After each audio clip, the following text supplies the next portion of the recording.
This Film is Lit, the podcast where we finally settle the score on one simple question. Is the book really better than the movie? I'm Brian. I have a film degree, so I watch the movie, but don't read the book. And I'm Katie. I have an English degree, so I do things the right way and read the book before we watch the movie. Look, some of us are lazy, alright? If by lazy you mean wrong. Prepare to be wowed by our expertise and charm as we dissect all of your favorite film adaptations and decide whether the silver screen or the written word did it better. So turn it up, settle in, and get ready for spoilers, because guess what? This film is lit.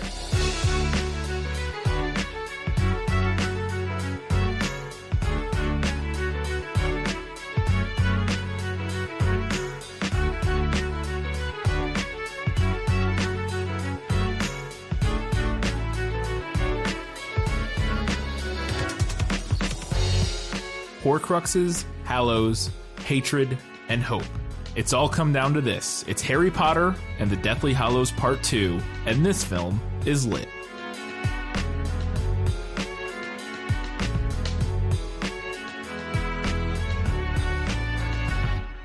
Hello and welcome back to the final installment of This Film is Lit. Not ever, just in relation to Harry Potter. This is it. This is the final one. This is the last movie for now.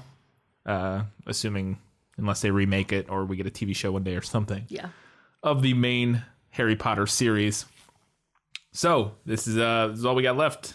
But before we get started, we got to thank some people. Yeah. This has been a pretty big undertaking for us. Mm-hmm. We've been doing this now since the end of July. Yes. Here we are, almost done with November. So it's been quite the trek. We have a couple thank yous to give. Obviously, we owe a huge thank you to Trevor. Mm-hmm. Watching all the movies, recording questions, that was a big time commitment. Yeah. And we really appreciate that you were willing to do that for us. Yes. It was slightly less of a time commitment than our original plan, but still absolutely a favor that he offered and extended to us to do that for us. So we really appreciate it. Another thank you goes to my sister Jenna for lending us her Harry Potter complete DVD set. Mm-hmm, mm-hmm. We own some of the films, but not all of them, and it was really nice to not have to stress about where the movies were going to come from when we needed them. Yep, that was fantastic. And last, shout out to our local libraries. Yeah, support your local libraries. Yeah, for coming in clutch with extra copies of the books, because Brian's are all at his parents' house, mm-hmm. and there is no way we could have shared. Yes, I only had the book one of mine was the only one I had. So, yeah, we hit up the local library and were able to get the rest of them. So that way we could so support your local libraries, like Brian said. They need your statistics. Yeah. And by supporting, just go and use them. Yeah. Use your local libraries, which we do a ton. Also, we want to remind you that if you're enjoying this, if you've enjoyed our Harry Potter series or like our show in general, do us a favor. Go rate and review us on iTunes, Stitcher, or wherever you download us from.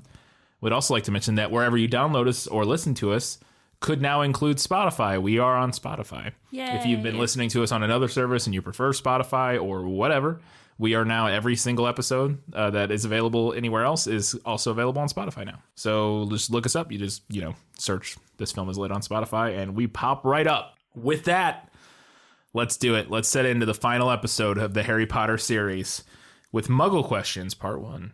Muggle. Non-magic folk. Brian, Katie, thank you again for having me on This Film is Lit, Harry Potter edition, our last one. Kind of sucks. In the beginning of the movie, Harry mentions that he knows Voldemort has the Elder Wand. Did the book explain how he figured that out? So, Harry has a vision of Voldemort taking the wand from Dumbledore's grave. It's one of his mind meld moments with Voldemort. Throughout the series, we've seen Harry seeing inside of seeing what Voldemort's doing and that sort of thing. So, that's what this is. And it's the scene at the end of Part 1 movie. The final scene of that movie, and they replay it again at the beginning of Part 2. Yeah. They don't really make it clear or even allude to it at all that that's in Harry's mind. Yeah, at least not at the end of Part 1. Get that. They might have a little bit at the beginning of Part 2, but I can't remember. But in the book, it is very clear that Harry is seeing this happen. We're cutting back and forth between what Harry's doing and Voldemort going to get the wand. So that's how Harry knows. It seemed to me that McGonagall sending all of Slytherin House to the dungeon for the comments that one girl made was a little overboard. Did that come across that way to you guys? We agree about this. We had it in our better in the book, but we're going to talk about it now. It's not remotely what happens in the book. Yeah, it's kind of a stark departure from what happens in the book. Yeah. And as you said, it's a bit overboard, and it feels that way because that's not within character for McGonagall necessarily, or again, it's not what happens. In the book, McGonagall basically gives Slughorn and the rest of the Slytherins, that whole scene plays out slightly different, but in this general gist, McGonagall gives Slughorn and the Slytherins the chance to basically choose where their loyalties lie, is what she says. She says you can stay and fight, or you can run away, or because they evacuate most of the students. They don't address that really in the movie. They evacuate a lot of the students through the Hogshead. Everybody underage, so anybody under 17 or 16. So like pretty much the entire student body. Most of the student body is not in the school anymore when the attack happens.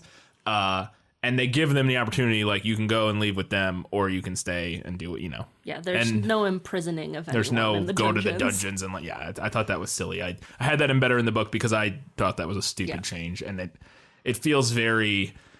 Now, to be fair, they're not much. The Slytherins aren't addressed much better in the book, and the only Slytherin that we have any evidence actually did fight against Voldemort is Horace Slughorn. Yeah, he was the only one that we get any. At least from what I remember, there was even a line about how all the Slytherins left. So, but we do know Slughorn stayed and helped. Or sorry, he didn't stay. He left and came back. So maybe some Slytherins came back. Maybe. Because the Slughorn in the movie just stays and fights, but in the book he comes back, and we'll talk about how that happens later. But so that's not how it happens, and we agree it doesn't really work.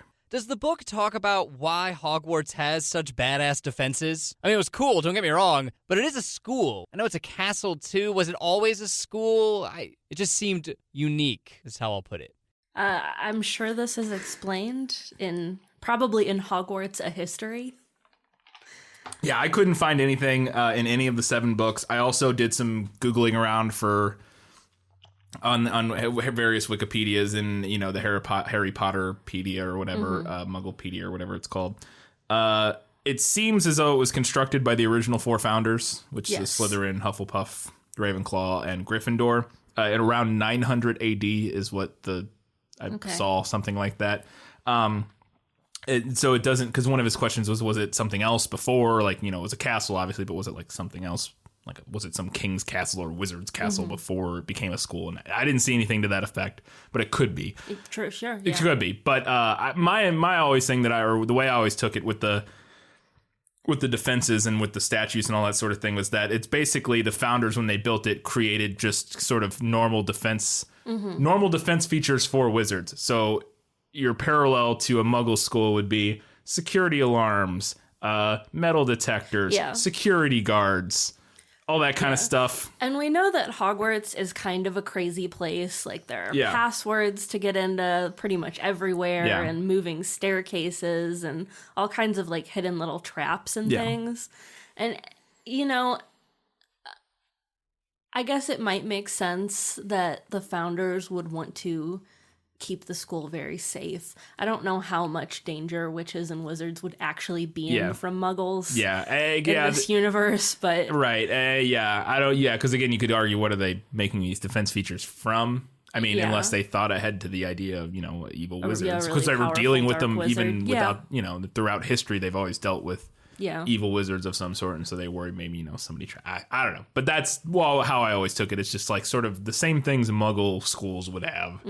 Is kind of what this is, except the magic version. So, all right, that was first part and part 1 of Muggle Questions. Let's get into the final behemoth section. Better in the book. You like to read? Oh, yes. I love to read. What do you like to read? Everything. It's not as bad as some of our other ones. It's 2... It's about... and a half pages. Yeah. It's pretty long. We've seen worse. I guess we've seen worse, but yeah, it's pretty long. I want you to start with this because my part's not really super relevant. Your first note here. It makes more sense. So the movie doesn't give us any of the lore on goblins, and we actually get a little bit of like their background. Yeah. In the book, Harry, Ron, and Hermione talk a little bit about it, and Hermione has an awfully relevant line where she says, "Wizarding history often skates over what wizards have done to other magical races." Yes. And gee whiz, that sounds familiar. Yeah. But we get a little bit of that, and then Harry also has a conversation with Bill Weasley. Yeah. Who is if you haven't read the books, you wouldn't know that he works at Gringotts. He works for Gringotts. So he works closely with goblins. Yeah. And basically, kind of what it boils down to is that goblins have a different idea of ownership than wizards do. Their whole thing with if they make an item, if an item is goblin made, they essentially loan it to the person who purchases it.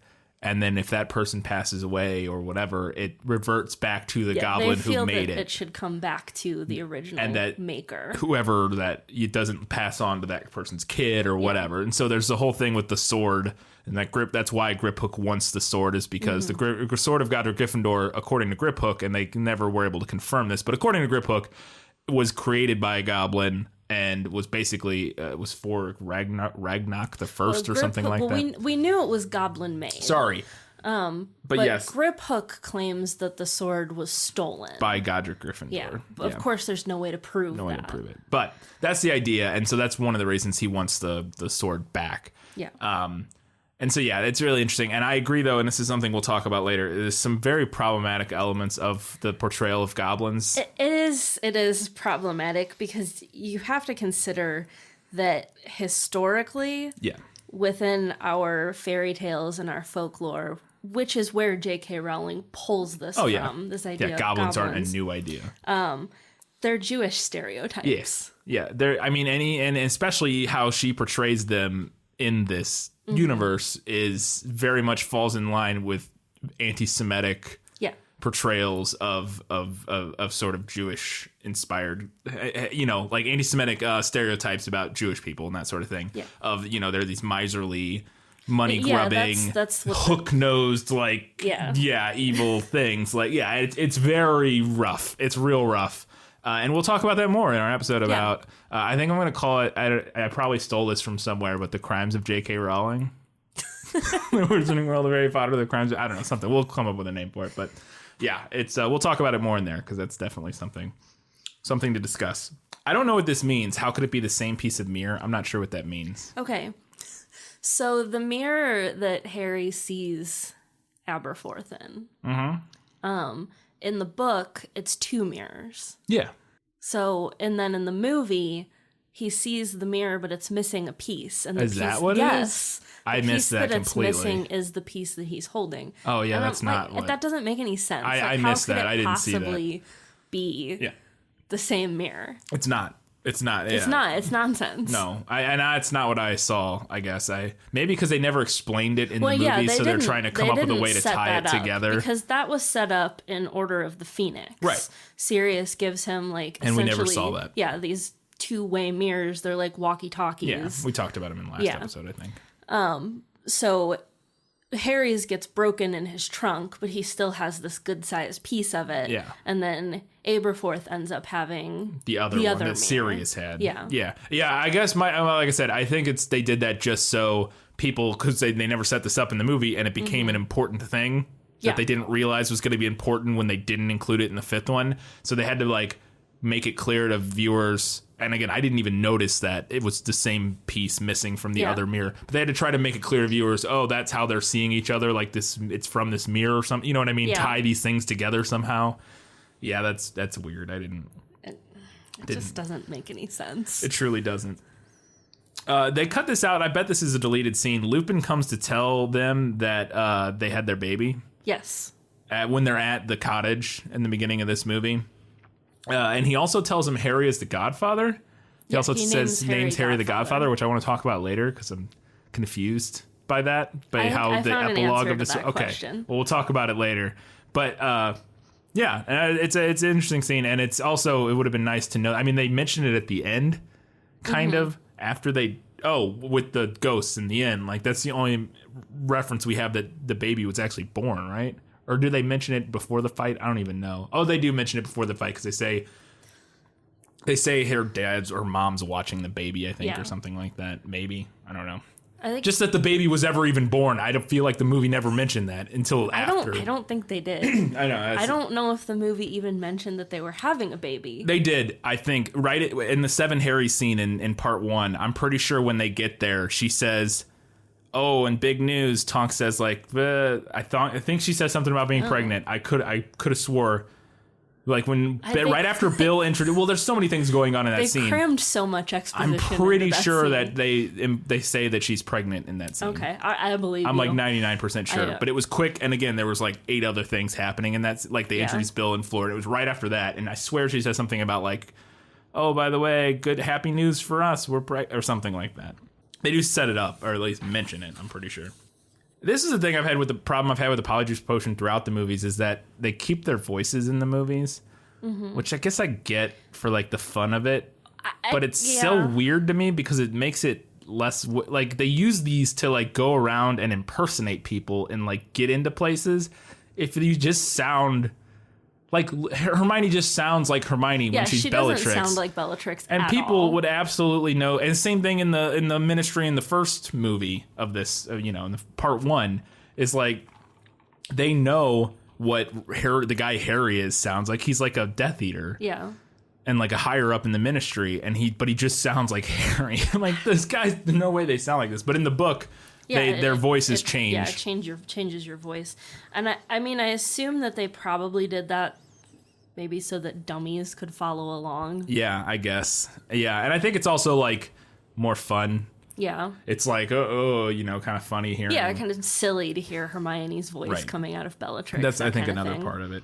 I don't think I think Ron looks too much like Ron. You have this later. I mean, you can tell it. I mean, to me, it just... In the book, Hermione physically transfigures him, which I guess she does in this too, but he just has like long hair and a beard in this. I thought they did a pretty good job. All right, but like to me, like he just looks like he has like long hair and a beard, whereas in the book, she like physically transfigures his like facial features. And Harry's like, if I didn't know him, I wouldn't be able to tell you that was him. And now you said that about this, and I don't know. I felt like he looked way too much like Ron, but I think for what they were going for, I think it worked. I just think I imagined him to look way more different than he does. Again, you have this in a different section, and I completely disagree, but I do agree with some of your points later. But when they get into the Bellatrix's vault, yes, the treasure all starts multiplying and stuff, but it also, and this is not in the movie, it also burns them. Yeah, like it has when it touches their skin, a fire jinx on it, and I forgot about this in the book, and I think your point about this later, because again, you have this in a different section, it makes sense. I have a valid point. I agree. It was terrifying to me. It's already terrifying to being crushed by all the gold and stuff, but it's also like, when you're reading that scene, they're like scalding themselves, like trying to do anything, and just blisters everywhere. I'm like, oh God, that sounds truly terrible. Like way worse than just like lots of gold everywhere. I don't know. I can see why they changed it, and again, I think your point that we're going to talk about later is valid. I was always when I forgot about it, and then when rereading it this time, I was like, wow, that would suck.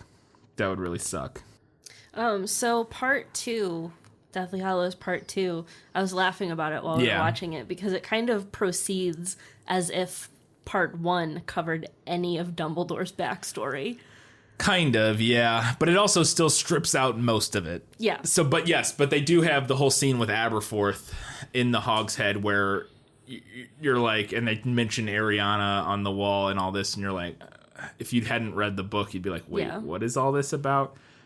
It's still, and that's another problem I have with this one, is they just completely strip out the entire Dumbledore, not only his family story, and I'll say they strip out entirely. They have the one scene with Aberforth that just sort of alludes to the idea that Dumbledore had some sort of weird shit going on with his family, and that like maybe he's not the great man you thought, but they never resolved that in any way. Like that never plagues Harry in the movie. Right. Well, I mean, and that's the issue with it is that without that backstory, Harry never doubts Dumbledore. It never plagues him. So when we get to the scene with Aberforth, and Aberforth is like, oh, well, he left you a job, huh? Was it a nice job? Do you like it? It doesn't... Yeah, it doesn't ring the same way. Yeah, because the only doubt we've had previously is mainly from Ron being like, we don't know where we're going. Or in the first movie, the only doubt we've really had is Ron going, we don't know where we're going. What did Dumbledore tell you anything? Like, well, how do you know? And that's why he leaves, or one of the reasons he leaves.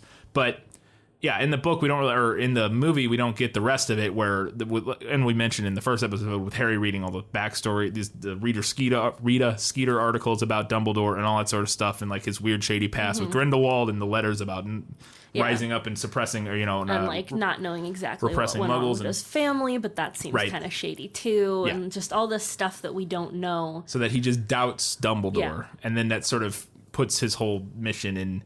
And again, I can kind of see why they dropped it. Of the sort of themes that they dropped from the movies, that's probably like the one I'm least upset about in terms of like how important I think it is to the overall narrative or thematic narrative elements of like, because I mean, okay, so what's the point of that is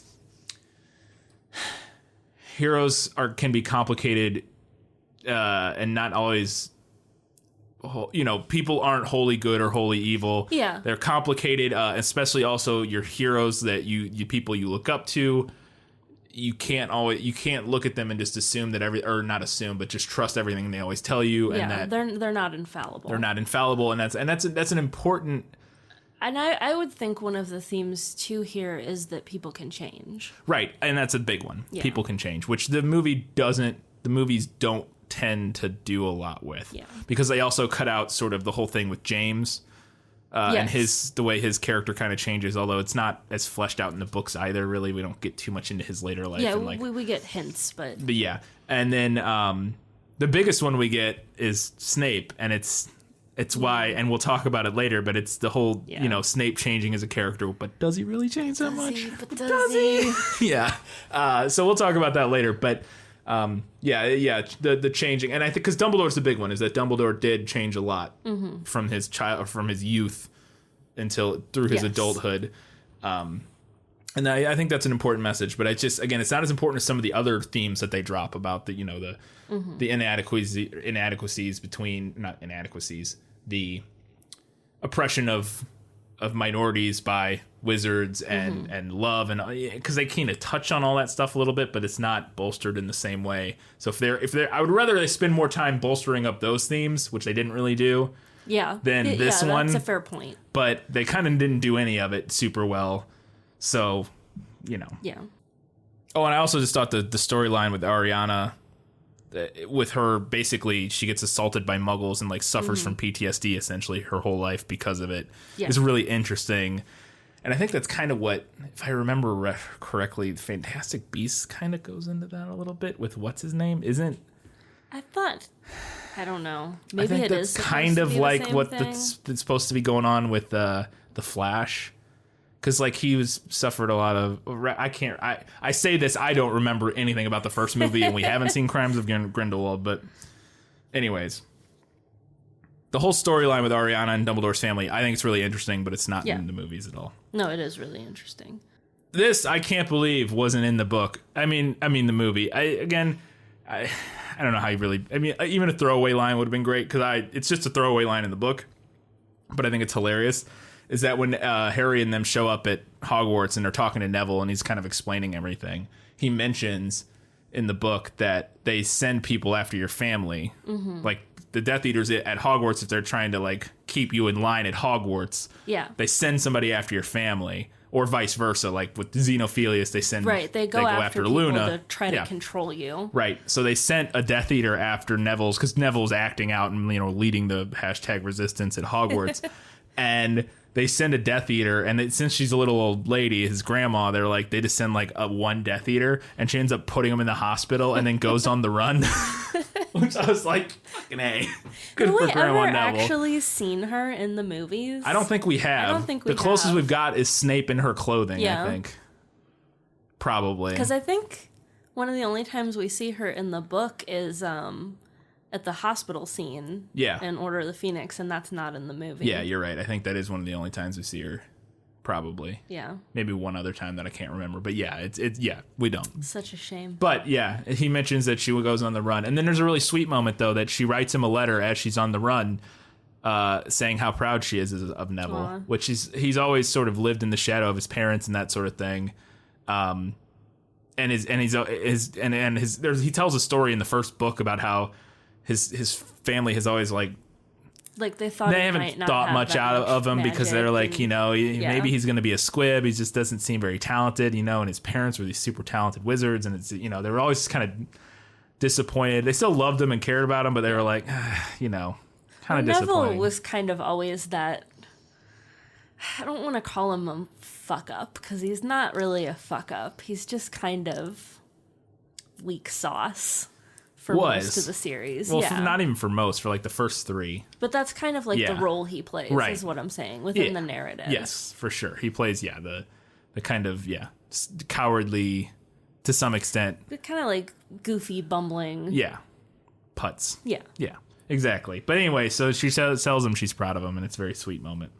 Here's a thing that I can't believe how did they not put movie. this in the movie? Other than I know why they didn't put it in the movie, but we'll talk about it in a second. Yeah. When Harry crucios one of the Carrows. So the Carrows are the 2 Death Eaters that are like running things along with Snape at Hogwarts, and they break into Hogwarts and they go. This is when they're going to look for the diadem, basically. And one of the Carrows shows up. Yeah. And McGonagall's also there because she finds him at this point. And there's an argument between McGonagall and the Death Eater. I think it's the male. I don't remember. I'm pretty sure it is, I think, but I can't remember. Yeah, it is because he said he spat at you. Yes. Yeah. Yeah, you're right. So it would be the male because it's a brother and sister. And they're arguing and she says something and the Death Eater spits in her face.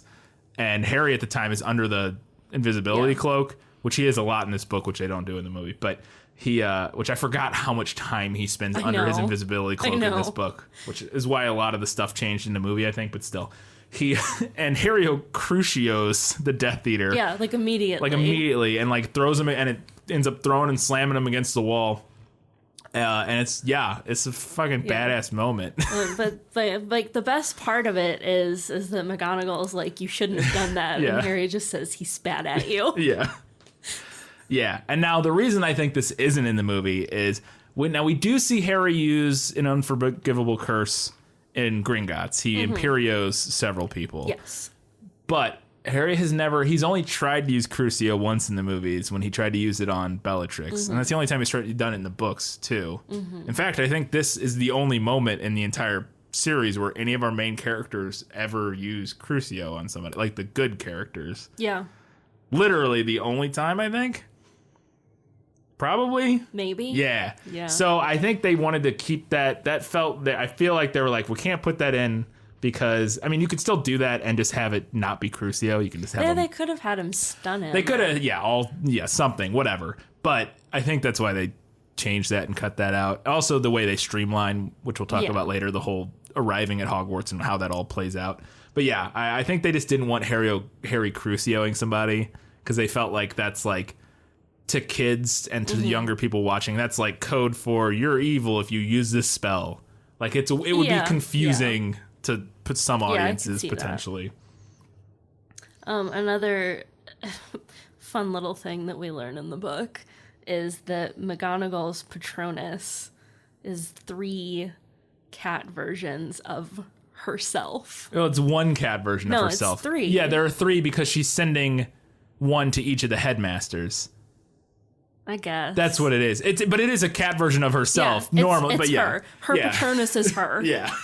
What a boss ass bitch. Yeah. It's her for sure. But the reason there's 3 in that scene is because she's sending them as a message to the other 3 headmasters to warn them that this is what's going on. Like how the Order always uses that's what it is. I guess that's the only time we've ever seen somebody send out like multiple Patronuses. Yeah, because she sends them and they run off to talk to Slughorn, Sprout, and Flitwick. But the big takeaway here is that McGonagall's Patronus is herself. McGonagall. Yeah, fucking awesome. in the movie, when they get to Hogwarts, Jenny's just there in the room requirement hanging out with everybody, which Jenny actually hasn't been in school. And I like that because I like her showing up with everybody. And also it makes sense so that we find out that they've all been hiding. Basically, like, over the course of the semester, like, Neville and a bunch of other people have been sort of leading the resistance, have ultimately ended up having to either hide or, like, leave Hogwarts. Yeah. Especially if they have family members out in the world that are part of, you know, again, like the Order of the Phoenix or whatever, working against Voldemort outside of the school. So Ginny has actually been, like, in hiding with the Weasleys since, I think they say Easter or something like that. Yeah, I think it was Easter. So she hasn't been back in school, so she shows up with all the other Weasleys. And I like that moment too where they all show up. Like, people keep showing up in the book. In the movie, everybody just I do like how they do it in the movie where they all show up through the doors of the Great Hall, and I like that scene, and we'll talk about that later. But I like the weirdness, or not the weirdness, sort of Harry's exasperation in the book, because Harry's just there to find the Horcrux. He's not there to lead a revolution in that moment. He's there to find the Horcrux and destroy it. That's all he wants to do. And he gets there, and Neville and everybody starts sending out the message, and like all these people keep showing up, and like Jenny shows up, and then Luna and Dean show up, and then like half the Order shows up, the Weasleys show up, like all these people keep showing up, and Harry's like, okay, I guess we're doing this. Like, which I like that in the book. I understand why they change it, but I think so. The Snape McGonagall duel in the movie's pretty good. Yeah. It's okay. It's pretty good. Moments. It has its moments. It has its things that work. But in the book, I much prefer the description in the book. Again, it reminds me of the same way I felt about Voldemort and Dumbledore's duel. The duels are always more interesting. Way more interesting in the book. They don't want to do all of the special effects. That's what it has to be, which is it's so wild to me with the budget of these films and when you're making them. In the movies, they basically just like shoot jets of light at each other. Yeah. That's all they do. Yeah, and now hers in this particular instance at least somewhat look like what the description in the book is. They're not just jets of light when her and but it is the same thing over and over again when her McGonagall and Snape fight. So, and they also don't do it in front of the Great Hall, but I have that in a different point. Professor McGonagall moved faster than Harry could have believed. Her wand slashed through the air, and for a split second, Harry thought that Snape must crumble unconscious, but the swiftness of his shield charm was such that McGonagall was thrown off balance. She brandished her wand at a torch on the wall, and it flew off its bracket. Harry, about to curse Snape, was forced to pull Luna out of the way of the descending flames, which became a ring of fire that filled the corridor and flew like a lasso at Snape. Then it was no longer fire, but a great black serpent that McGonagall blasted to smoke, which reformed and solidified in seconds to become a swarm of pursuing daggers. Snape avoided them only by forcing the suit of armor in front of him.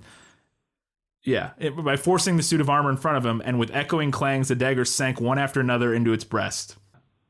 And then Flitwick shows up and starts dueling at the same time against Snape, and uses the armor to like grab Snape and that sort of thing. But anyways, and then Snape runs away. Snape flies away. Yeah. Which isn't impressive in the movie because all the Death Eaters can fly in the movie. Yeah. But in the book, it is. That is him flying away as a sort of baddie creature thing. Yeah. Basically like Voldemort does. In the book, they're like, oh, he learned that from Voldemort. Yeah. Because he's the only one who can do that. And so Snape can also do it. It's kind of like a big deal, but everybody can do it, so it doesn't matter. Well, probably in the book, one of my favorite things about that scene was when they refer to the place where he like smashed as a Snape-shaped hole in the window. Yeah, you imagine a Looney Tunes like arms out like type of thing. Yeah. But that's the thing. It's like, so there's like, it's this interesting back and forth of doing cool stuff with the magic. Yeah. Where he's and like changing the other person's magic. And countering what they're doing with something else interesting. Yeah.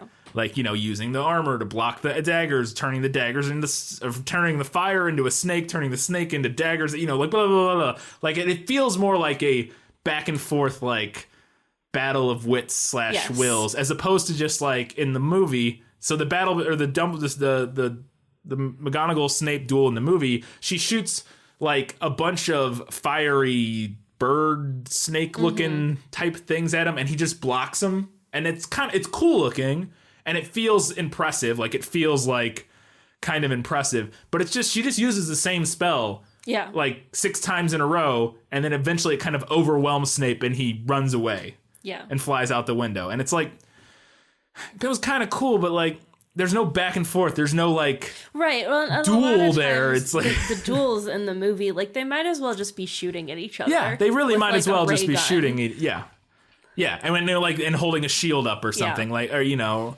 or like swatting away the bullet. Yeah, they truly might as well be. Or, you know, really what it is a lot like they could be shooting laser guns at each other while also holding a lightsaber and like deflecting. Yeah. That's literally what like most of the duels in the movie look like. That or the stupid 2 beams connecting and like swirling around and like the tug of war pushing back and forth, which only works for the one specific visual effect that they used it in 4 and at the end of this one, but they use it all the time in the movies. It's just, that would be my biggest thing if they and the Dumbledore one at the end of movie 5 is not terrible. Mm-hmm. It has moments of that where they do that back and forth, but it's still not as cool. Yeah, it's just like, how can you, it's in the book. Just do what it says. Again, it's more expensive. It takes more time to animate and all that stuff, but it just seems like it would have not been that hard. That's like a big moment in your movie, Dumbledore or McGonagall and Snape dueling. Yeah. Put a little more money into it. I want that to be like my tagline for this show. It's in the book. Just do what it says. Yeah. And I get, I mean, I have a huge segment on better in the movie and I get changing things, but there are some things where it's like, why would you think that was better? Or again, money probably, but. Yeah. So we talked a little bit about. Oh, we talked about this. Putting Slytherin into the dungeons. Oh, but I do like this in the book more. Yeah. Specifically what happens in that moment. Yeah. Because in the movie, Pansy Parkinson, we assume we don't see her again, which kind of goes back to my thing of like, I don't know if we ever see Pansy Parkinson. We just hear a girl yell from Slytherin to grab Harry or whatever. And that happens in the book. But in the movie, like the people from Dumbledore's army kind of gather around Harry. Yeah. Like, you know, Jenny and Neville, you know, all those people kind of gather around Harry. Whereas in the book, they're at their tables and Pansy Parkinson yells it from the Slytherin table, and the Gryffindor table stands up and turns and looks at him, and then the other 2 tables, so the entire school turns to Slytherin and is like, no. And like, that would be a really powerful moment, more than like the 10 or 15 people kind of grouping around him. I thought it would have been cool, but whatever. So you said something about this probably being a deleted scene. It would have to be, I would think. Because in the book we see Percy come back. And I literally almost started crying during that moment. Like when he first walks up, I got choked up, like when he shows up. And it's like, did I miss it? Because he he comes bumbling through the passageway or whatever. Now, of course, the movies also haven't set up his betrayal of his family and his character arc. But he comes back. He comes to fight. Because he's been working for the Ministry and sort of estranged from the Weasleys and that sort of thing for the past. And so there's a reconciliation scene with his family. Yeah. But also there's kind of a moment of humor where, like, Fleur and Lupin are having this loud, awkward conversation to try to break the tension. Because there's like this weird tension of nobody knowing what to do, and Fleur's like, "So you had your baby?" And he's like, "Yeah, I got a picture somewhere around here."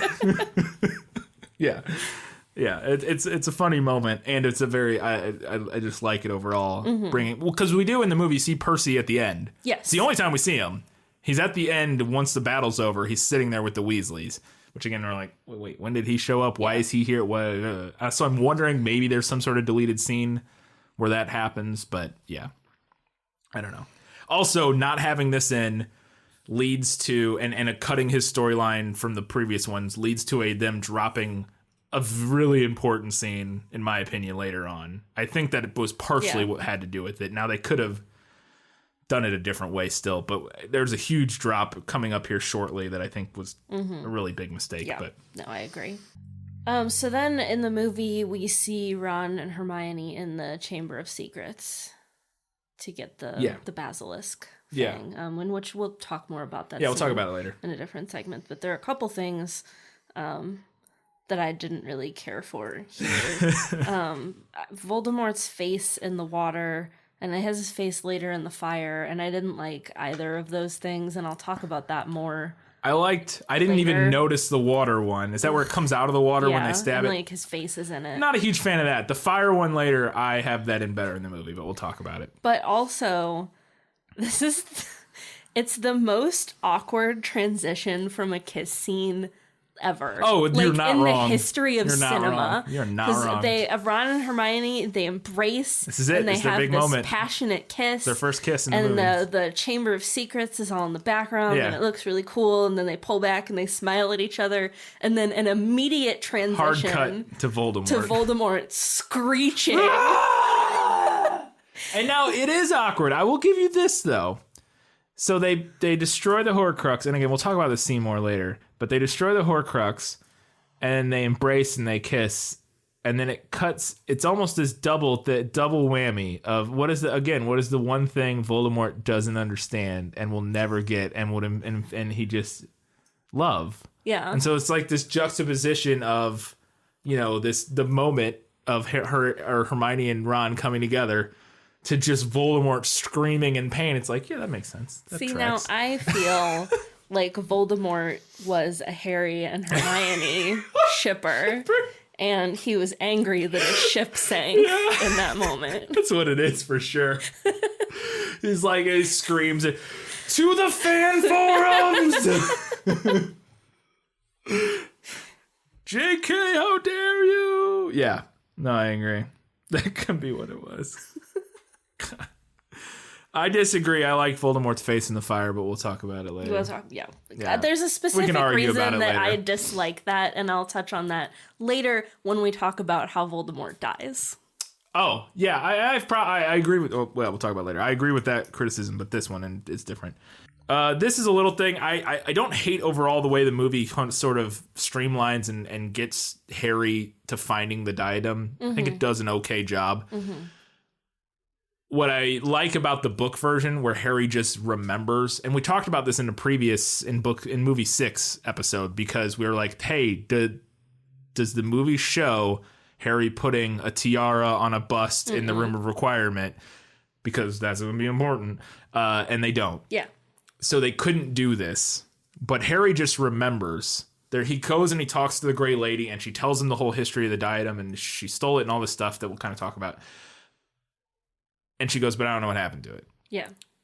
But something about their discussion triggers in Harry this memory, because she's talking about a statue or something, or they're talking about the statue, and he's seeing it on the statue, and then he thinks about, because there also was the replica that Xenophilius had made, which was also on a statue.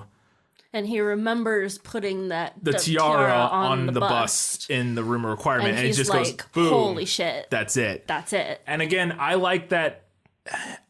Sort of the eureka moment I'm not a huge fan of, but I do like the setup, the little fun treasure. Yeah, I think in the grand scheme of things, it's a small eureka moment. Right. But, I mean, they couldn't do that because they didn't set up the tiara being in the room of requirement. Right. And then when he actually goes there in the movie, it's like in a box. Yeah. Yeah, because in the movie, the implication is that the ghost put it there. That she or that she saw Tom put it there. Yeah, I think the implication was she knew he had put it in there. She knew Tom had put it there, because she didn't do it.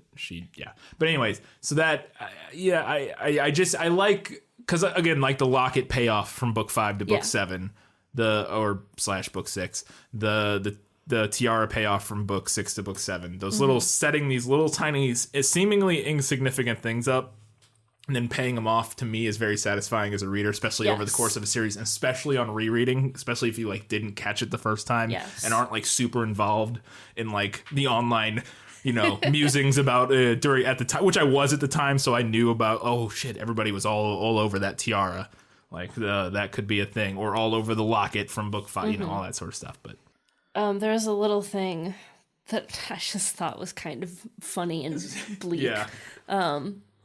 One of the stone gargoyles in the book, that's I think by the entrance to the Great Hall, maybe, yeah, I think so, has been knocked over and knocked to pieces. And Harry runs past it, and it says to him, "Oh, don't mind me.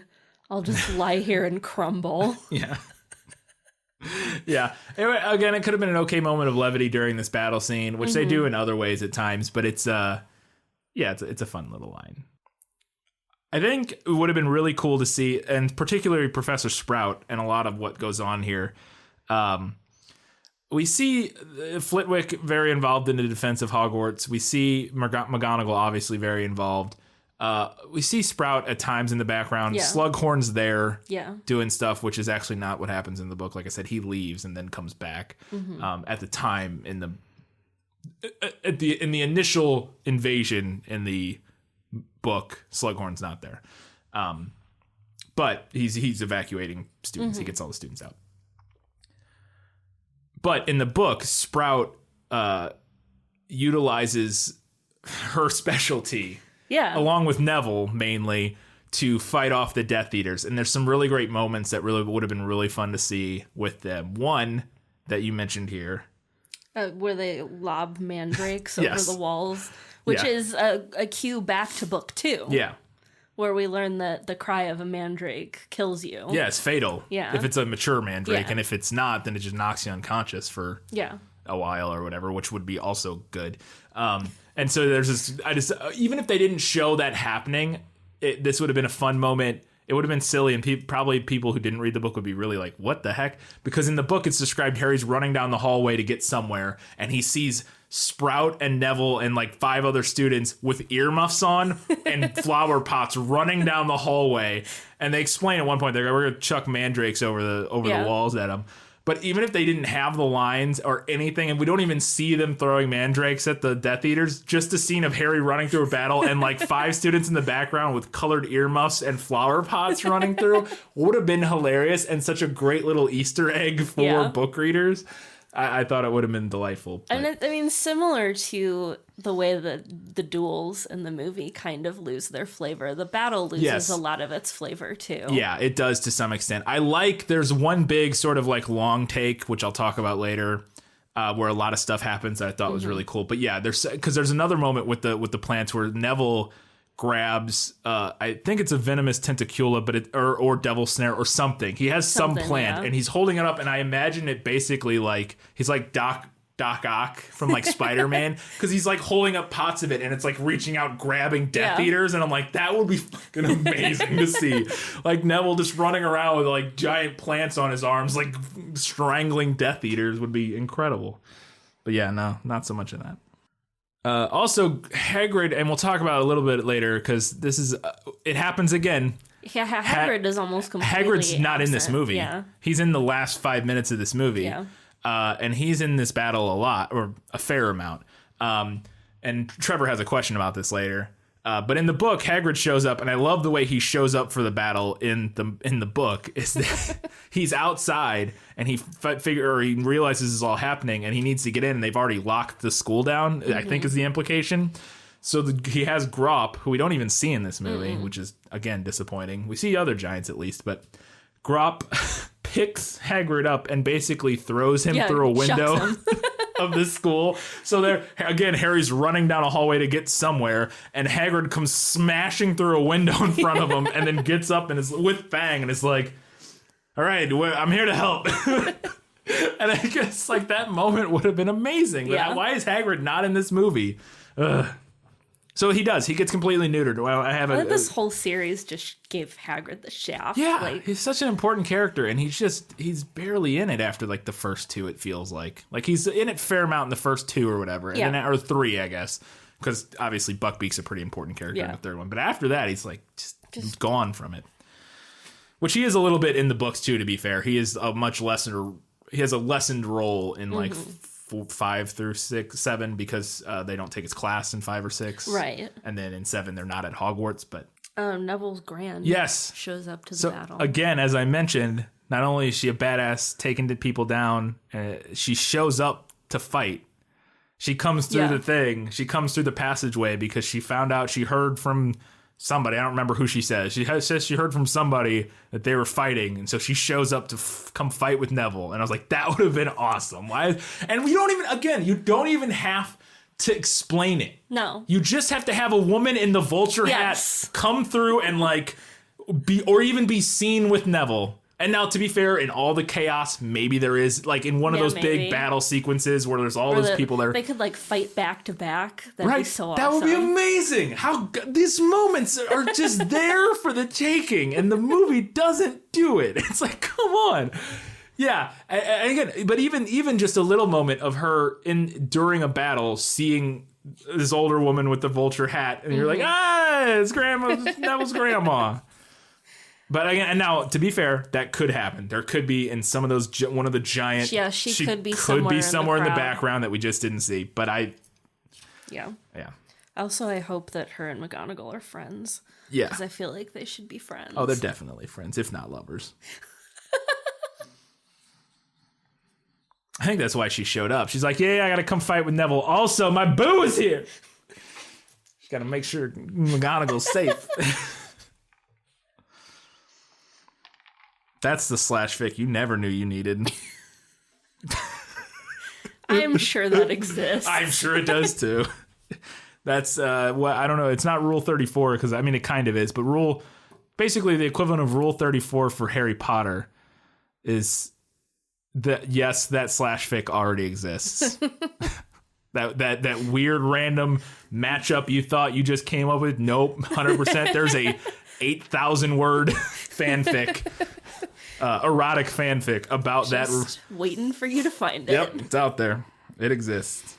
I gotta Google this now. I'm gonna have to Google later if there is a Professor McGonagall Grandma Longbottom fanfic. I bet there is. We talked about Hermione and Ron's kiss earlier, and it being after they destroy the Horcrux, which is an okay moment. I get it, in this sort of victory of the moment and caught up. In the book, there's a really nice moment, and the reason that Hermione kisses him isn't because they destroyed a Horcrux together. It's actually before the battle starts, I think. Yeah. Yeah.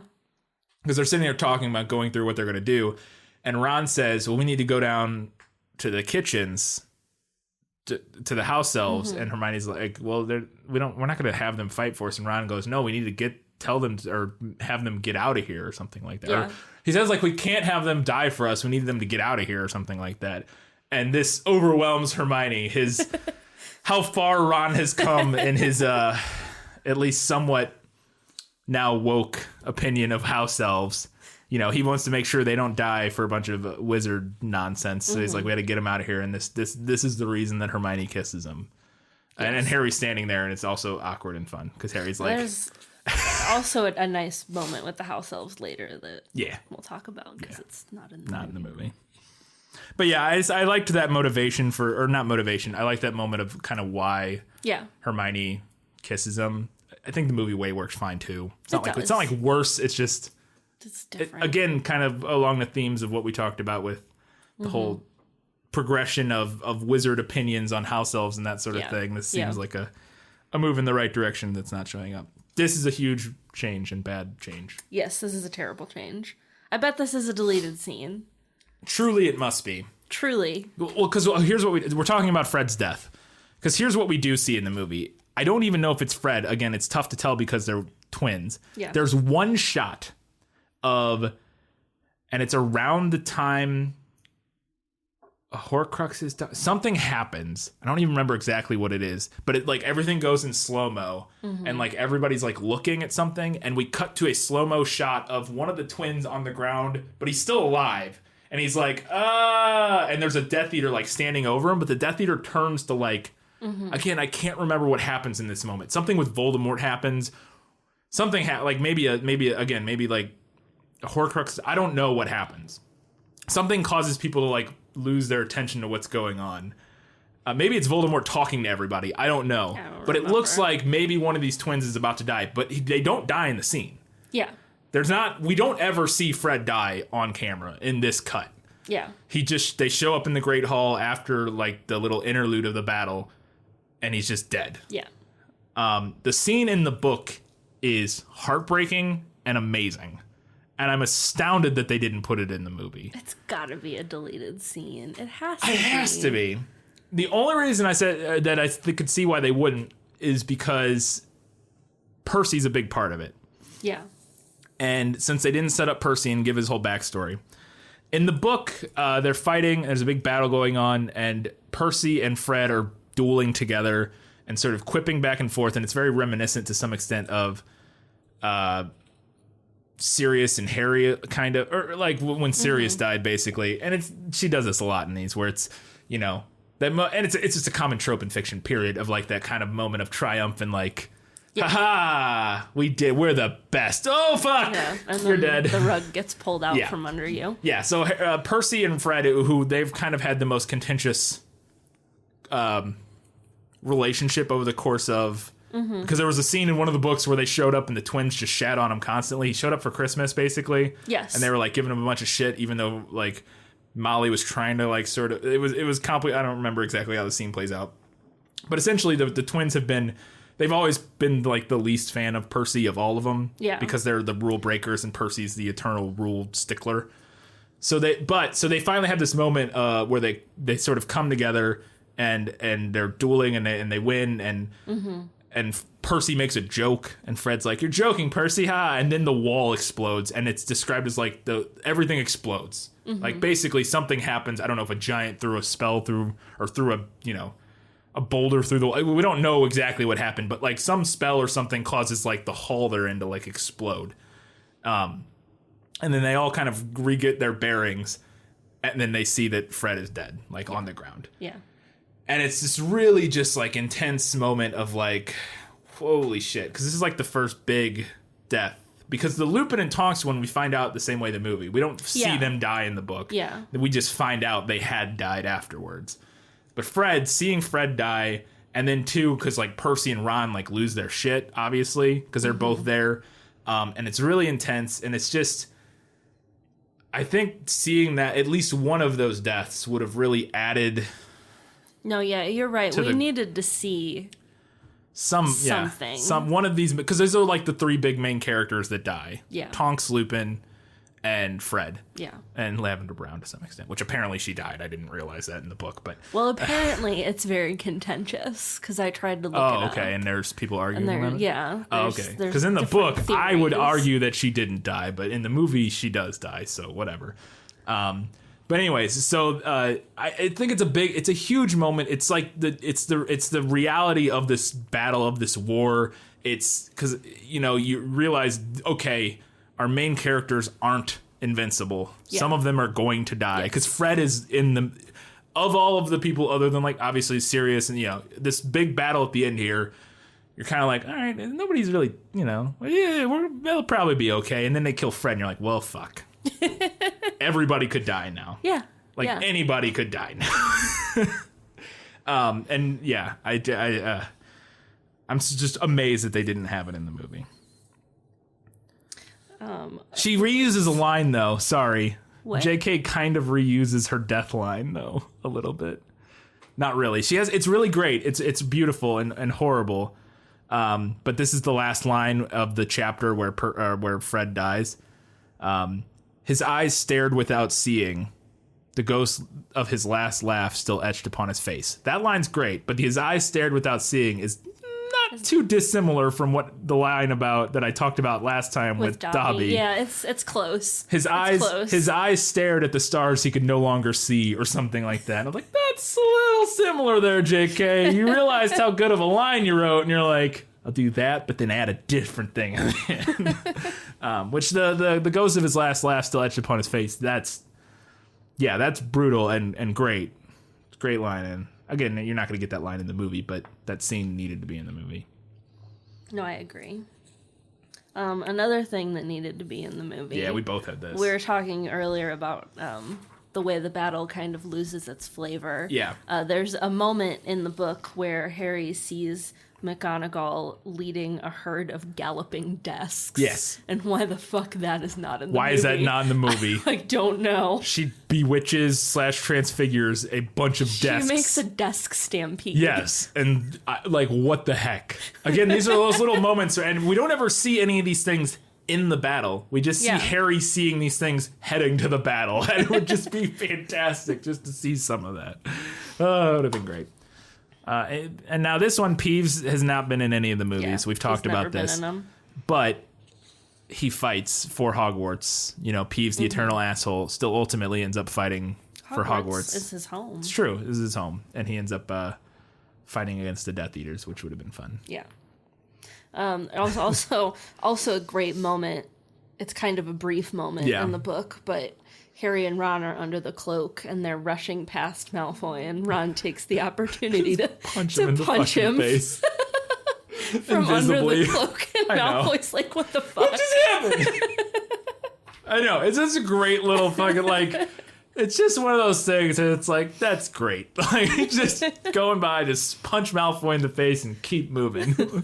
Yeah, I don't think that should have been in the movie. It wouldn't really work, especially because they don't wear the cloak nearly as much, that sort of thing. But it is a fun little thing in the book, as well as which we do see Trelawney in some of the. She's not in the fight, but we see her afterwards, kind of in the aftermath of the fight. But I thought this would have been cool to see, again, like we said, the flavor of the battle, like the interesting, weird ways that people fight in this battle because they're wizards. The ways that they use their areas of expertise. Yes. Now, this one a little less so, but still, Trelawney starts killing Death Eaters with crystal balls in the battle in the book.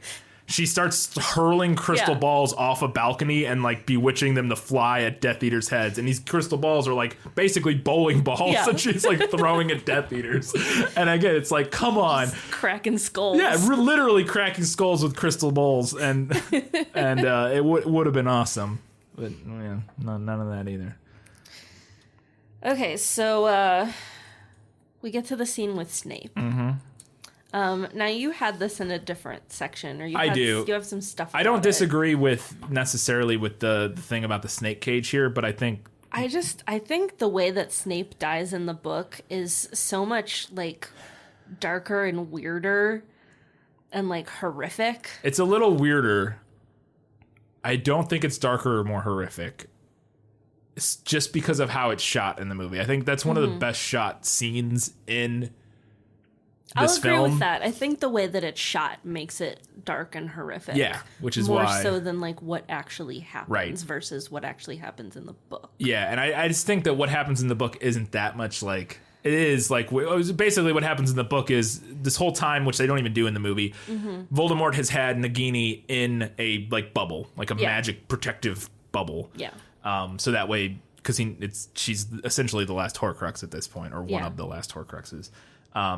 And in the book, he basically expands the bubble around Snape. Yeah. So that Nagini can eat him. Or so bite that him. he's like trapped in there with her. I don't know. I guess I pictured it as like really like awful and like really like the cage being like really tight. Like close quarters. That's not how I pictured it at all. To me, it just basically like he just... I don't know. To me, it didn't really affect anything. The thing that's interesting about it in the book is that Voldemort does something with his wand, and Harry, as they're watching, are like, "Oh, maybe he decided not to kill him because he casts a spell, but it doesn't affect Snape at all." And they're like, "Oh, is he not going to kill him?" And then they realize that what he did was he expanded the bubble around Snape, and then Nagini kills him, which is kind of like you have this moment of like, oh, maybe he's not. Oh, no, he is going to kill him. But like, to me, I don't know. It was just like, he just makes the bubble big so that she can eat him. Like, it's not any cooler than what happens in the movie to me. Or not any more darker. I don't know. I guess I just pictured it differently than you did. Nah, I literally didn't. I don't know. I was like, it's fine. But anyways. So then we get the whole scene with Snape's memories. Yeah. Following closely behind that. Yeah. Which we miss a lot of. Yeah, which I'm okay with. It goes on a little long in the book. Yeah. So, I mean, it's all important, but it's also like a lot of memories. Like a lot. One thing that we don't see is a memory of Dumbledore from Harry's first year where he asks Snape to keep an eye on Quirrell. Yeah. So in the earlier books, or in the earlier movies, the prophecy, as made clear by Trevor asking what the heck the prophecy was, like having us explain it, they do such a poor job of explaining the prophecy in book 5 and even in book 6.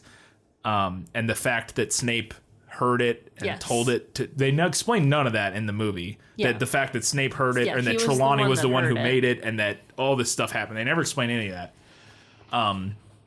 So this whole sequence feels like it would be very hard to follow for a non-book reader in terms of like what is going on with Snape here. Like some of it's obvious, like, you know, the whole he cares for Lily, like the the broad strokes of it you could follow, but like the thing with the prophecy and like all that, I was like how would anybody not who hadn't read the book understand what that was or what that means? You know, I don't know, it seemed very strange. Which a lot of the elements in this movie are like that, where it's, and I said it in the last one, if you've read the books, this all works. If you haven't, but I'll say this, the things that don't work for non-book readers don't really matter as much. You could watch this movie or both of these movies as a non-book reader and still get the overarching main thing, and it would still feel fine. But again, there would be a lot of stuff that you wouldn't like understand. Yeah, I think there's a lot of moments where like if you start thinking about it, not having read the books, you might be like, wait a minute. What is this? Yeah. But you would be able to follow the plot of the story overall. Yeah. Yeah, there wouldn't be big. There's like 4 and 5 have some gaping holes that seem like it would make it really hard to follow. This one, not as much. Just little things that wouldn't add up. We also miss a lot of Snape's interactions with Lily once they get to school, and kind of what caused their falling out. Yeah. Where he calls her mudblood. Which we did see. Well, we didn't even see it in the movie, did we? No. Because we saw this that in an earlier book, that same memory. We see it again, basically, in this one, where Snape calls her a mudblood. And then he camps outside of her common room to try to get her to forgive him, but she's not having it, because at this point, he's basically a Death Eater. Yeah. Like, that's the crowd that he runs with. He hangs out with Death Eaters, and then, like, she mentions them by name, and they're all people that ultimately became Death Eaters, and he's... Yeah, all this stuff. And so it's a lot... They leave out all of the elements, and we'll talk about this a little bit more later, that make it very clear that Snape's not the sort of tragic hero that the movie / J.K. Rowling wants him to be. I mean, there's elements of that, but it's also... It's more complicated than I think J.K. Rowling and the movies wanted that to feel. Because if you just watch the movies, I can kind of see why you would... If you don't think about it too hard, I can kind of see why you'd be like more on Snape's side, like be more understanding of Snape's whole deal. Whereas we get a lot more again of his sort of racism and bigotry and weird stalkeriness in the book than we do in the movie. And the fact that he's perfectly happy to let James and Harry die if it means he gets to be with Lily. Yeah, that scene's in the movie, but it's changed slightly. Yeah. In the book, he goes, well, maybe they even say it, but they don't linger on it in the same way. Or at least Dumbledore doesn't have his line. Dumbledore has a line, because Snape goes, you have to save her. I don't remember the exact play. Here, let's see if I can find it real quick, because it's kind of important. He thinks it means her son. He is going to hunt her down, kill them all. If she means so much to you, said Dumbledore, surely Lord Voldemort will spare her. Could you not ask for mercy for the mother in exchange for the son? I have. I asked him. You disgust me, said Dumbledore, and Harry had never heard so much contempt in his voice. Snape seemed to shrink a little. You do not care, then, about the deaths of her husband and child? They can die as long as you have what you want? Snape said nothing, but merely looked at Dumbledore. And then he says, hide them all, then. Keep them safe, please. And that's Snape in a nutshell. Yeah. Yeah, absolutely. And that's why we're not on board with Snape as a tragic hero. Yeah. Yeah. Yeah. That and other reasons. Lots of other reasons. Talk about in our Your Fave is Problematic episode. This is a little thing, and we kind of see it, but it explains this set of memories explains that the reason Dumbledore's hand was all messed up was because he tried to put the ring on and bring Ariana and his family back to life because he knew it was the resurrection stone. Yes. He also knew it was probably cursed, but he still, in a moment of weakness, decided, nah, I'm going to try to do this anyways, and that's what ends up being the death of him, essentially. Yeah.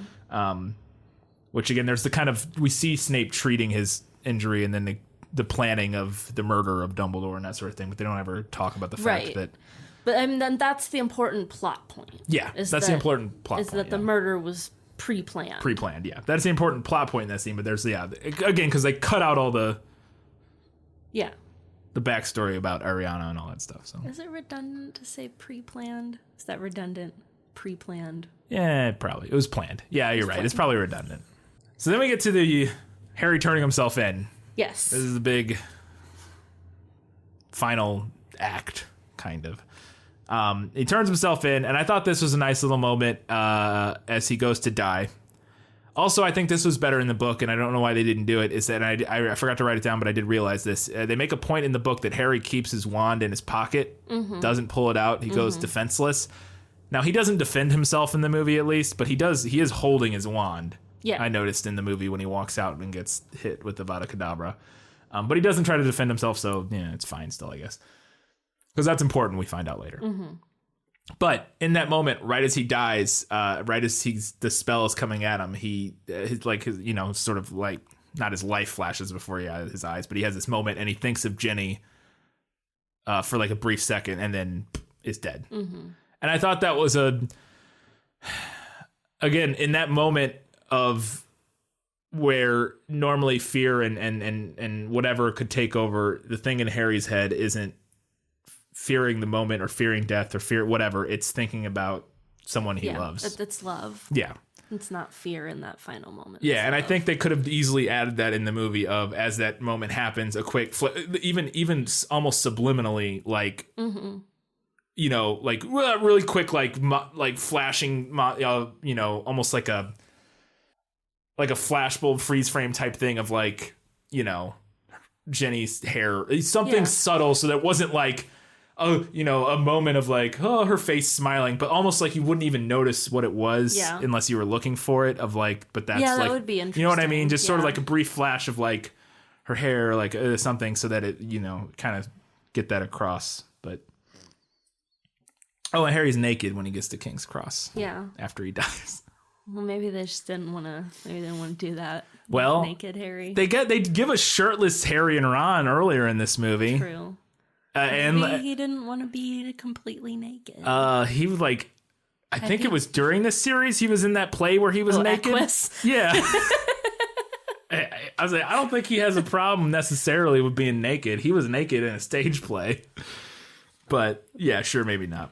But I mean, it doesn't really matter. He just gets clothes and puts them on right away. Yeah. But I'm just trying to look out for all of our listeners who wanted to see Daniel Radcliffe. You want to see some booty. You missed out, and it's the JK put it in there for you. She tried. She tried to have your back. She tried. The movie makers weren't having it. We're going to save this one for a Muggle question later, because Trevor wants to know the answer to how Harry is alive. And that's a thing the movie does not explain. So we'll talk about it in Muggle questions. This is a great line that's not in the movie. And it's one of my favorite lines. I think, again, thematically, it's one of the most important lines. And we've talked about it kind of constantly throughout this series, where, the not focusing on some of the important themes. And I mean, this could not be a more specific statement of what it is that sets Harry and Voldemort apart. Yeah. And this is in the afterlife. Dumbledore explains this to Harry. And his knowledge remained woefully incomplete, Harry. That which Voldemort does not value, he takes no trouble to comprehend. Of house elves and children's tales, of love, loyalty, and innocence, Voldemort knows and understands nothing. Nothing. Yeah, again, as we've talked about the whole time, love, quote-unquote lesser beings, house elves, creatures that Voldemort sees as lesser beings. And then, children's tale, loyalty, all of these things that he just does not put any value on. Yes. Is the reason he loses. Yeah. That's it. And it's really weird to me they left that line out, because they kept a lot of really good lines from that scene. That seems like a really important one. And it's like, you could not write a briefer, like, more simple summation of like, these are the themes. Here they are. It seems packaged for a movie. Like, it really does. You know what I mean? Yeah. Like, you want to know all the problems with Voldemort and why you're way better than him, Harry? Hey, listeners at home, you want to know the point of this whole thing? here's 2 sentences, and they don't put it in the movie. Like, all right, interesting. But well, movies don't value the themes. Yeah. And it's their undoing. Also, I like that he explains that the Peverell brothers likely made the Hallows themselves. Mm-hmm. He's like, yeah, they probably didn't come from death. That's probably not. They probably just made them and then stories. Like, and I was like, yeah, I like that. And we also, again, more on Dumbledore's sort of background. He explains, that he kind of has a moment of self-reflection, is talking about how, power was always my weakness. It was always my temptation. Because he was so powerful and he was able to attain immense amounts of power. He always had to sort of restrain himself from that. And we don't really go into we don't set that up to have that line pay off and have that sort of self-reflection moment for Dumbledore to show that he truly has learned and grown as a person, and sort of that he can reflect on himself and knows that like that was his weakness and that was one of the problems he always dealt with. But yeah, it's fine. It's fine. If you're going to cut that storyline out, you can't have that line at the end of the movie. Like, it doesn't make any sense. Yeah. So then Harry gets back from the afterlife. Yes. Essentially. He goes back to his body in the woods. And in the movie, Narcissa Malfoy, Draco's mom, just like walks over to him. In the book, Voldemort sends her over to see if Harry is still alive or if he's dead. And I find the way that it happened in the book to be more meaningful thematically. Yeah. Because it kind of emphasizes what we were just talking about, this idea that he doesn't value or understand love, a mother's love. Yeah. And yet again, that is his undoing. Yeah, because in this moment, he knows whether or not he's thinking about it, and even if he's not, again, that's sort of more evidence to the fact he doesn't care, is that in this moment, we know that she's worried about whether or not Draco's alive. Yeah. Like, she's like, holy shit, like, because she doesn't know what's happened at the school. She knows Draco was up there, but he could be dead, he could be whatever. So she's like freaking out right now. She's like not feeling great. And Voldemort just goes, yeah, I fucking go see if that kid's dead. And basically, if you think about it for a second, maybe I shouldn't send the potentially grieving mother to go check if a kid's dead. If he had sent somebody else, yeah, he would have won. He would have won. Right there. Would have fucking won. He would have Avada Kedavra'd again before Harry even got up to do anything. Yeah. Wins the game probably, or whatever. Or he could just drop a tree on him. That's the thing. You gotta stop with Avada Kedavra, man. That is your undoing here. But it makes sense. True. I mean, because like he thinks, that's the ultimate sort of, it's the unblockable, all-powerful, it is the true wizard's thing. Whereas he could just, like, Wingardium Leviosa a tree on top of Harry and this all would have been over. But Voldemort doesn't value the Muggle way of doing things. Yeah, dropping trees on people, the true Muggle way of killing people. But yeah, no, I agree, yeah. I was just like, well, like this whole time, I'm like, man, Voldemort, just try a different spell. There are other ways to kill people. We know there are. False. We know there are. Molly Weasley does it. She doesn't use Avada Kedavra. At least she doesn't say it. Maybe she did. I don't know. It didn't really explain it. Then we get back to the castle. Yes. And then this... Okay, so up until Harry leaves the forest, being carried by Hagrid, up until that moment, part 1 and all of part 2 up until that moment are probably the best movie and a half of adaptation in the whole series. They're pretty faithfully adapted. Adaptation. Dude. Adaptated. Yeah. We've talked about the changes. I mean, we've even talked 30 minutes about up until that point, little things that we would add or take, whatever. But overall, those parts, that movie and a half is about as good as I could have hoped for an adaptation. Same with like movie 1 and movie 2, relatively speaking. And then it all goes wrong. And then it fucking just goes off the rails. It all goes wrong. And it's so disappointing because it's so wild to me how they did such a good job for a movie and a half of like sticking mostly to like what the good stuff in the book was, and then kind of capturing a lot of the moments. And then they just change everything at the end. I feel like they like all of a sudden decided they wanted this big flashy Hollywood ending. And it's like, It already is. But you don't need to change it. Yeah, the book ending already is a big Hollywood flashy ending. I don't understand. That's the thing that's wild to me is like I could understand. Now there's one change that I kind of get, and I don't know the best way about changing it, with the fact that Harry spends a lot of time under invisibility cloak in the end of this, Right. which would be tough. It would be. And it doesn't make a lot of not that it doesn't make sense, but he spends a lot of time watching things happen where you think he would start doing something. Yeah. And so I kind of get, but I don't know, there must have been a better way to change it than what they did. Anyway, we'll get into it. So the first big thing to me that drove me crazy is, and it's such a cool moment, and I just dislike it so much that they changed it. One, they get back up with Harry's body. Everybody comes out, and it is similar in the movie. They all have confrontation between the two groups. And he's like, Harry Potter's dead, blah, blah, blah. And Neville comes up and confronts him. Yeah. And it's like, no, screw you, whatever. His speech in the movie is very hit or miss. It has some really good moments and then some really cheesy, like not great moments. But in the movie, why would you not include this? So Dumbledore, Neville finds the hat in the book or in the movie. He just finds it laying on the ground, the sorting hat. In the movie, Voldemort summons it out of the castle, grabs it and goes, we won't need this anymore at Voldemort. I'm in charge now, or at Voldemort. That's what he's going to call the school now. At Voldemort's.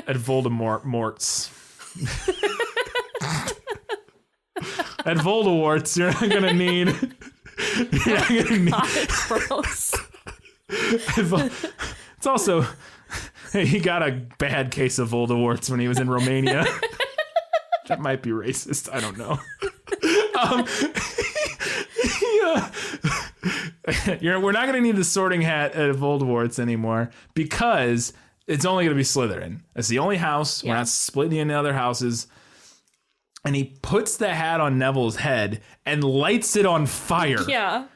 Like torturing Neville in front of everybody and like burning Neville's head. And then it just kind of stops and Neville pulls the hat off.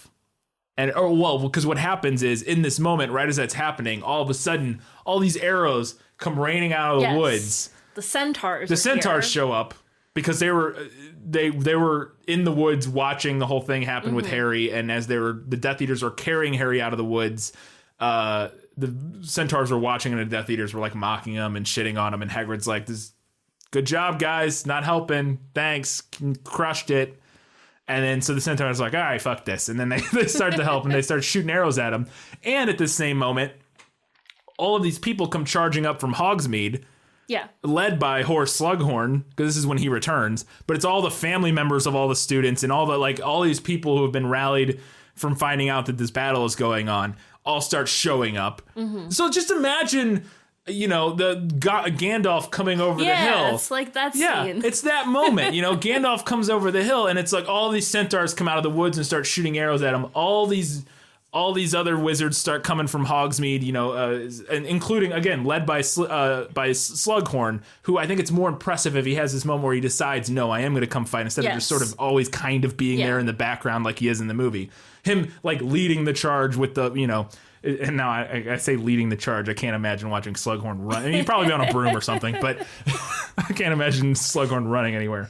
But so they all show up, and all this nonsense happens at once. And then that moment, Neville pulls the hat off, and then the sword comes out of it. Mm-hmm. Because, again, this is a callback to the second book where Harry pulls. The sword presents itself to you when you're in a moment. If you're worthy, of need, if you're in a moment of need and you're worthy, you can pull the sword out of the hat, basically. And he pulls the sword out and just cuts Nagini's head off. Yeah, and that's it. Boom. And like that's such a fucking cool moment. Like it's such a cool moment. That is already a movie moment. Movie. It's so much better than Harry or Hermione and Ron chasing a snake around for 10 minutes trying to stab it with a basilisk. Like it's that, which is a bad idea. Yeah, it's a bad stupid. Idea. But it's such a freaking amazing moment, and I just don't understand why they decided they needed to like stretch that out and make that be because another fight breaks out. You can still have this cool battle like at the end, like there's all this stuff's happening, like there's a action beat. It's not like nothing it's like he cuts the snake's head off and then a bunch of other stuff still happens, But yeah, he cuts the snake's head off, and I just want to, because I think he even has a badass line, does he not? Yeah, he doesn't. He just... That's okay, because he still gets a really badass moment. He still gets a badass moment. He does have a good... He has like a little speech before that. Mm-hmm.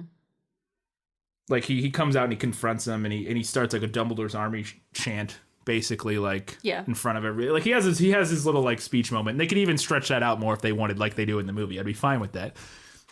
Just at the end of that, he needs to immediately cut that snake's head off right in front of Voldemort. Like, oh, it's such a cool moment. It's such a cool moment. So disappointed that they like, oh, we gotta guess specifically give Ron and Hermione something to do. And then I was gonna get super mad. I was like, swear to God, if Neville doesn't end up killing this snake, I will walk out of this theater before the movie ends. And then they don't have a thing that would have been so easy to include. Just put it in the background. No, you even just cut to it for one brief moment. One brief moment.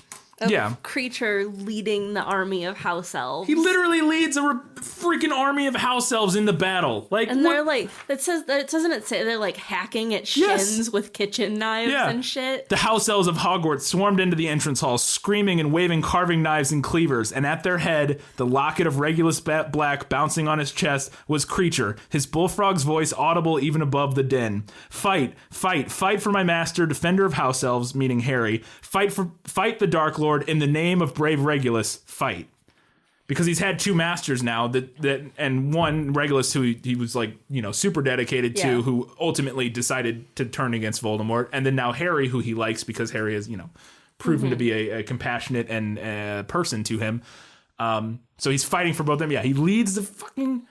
And again, the themes, man, the theme. They start like slashing up Death Eaters with meat cleavers and stuff. Like, what? How is that not in your movie?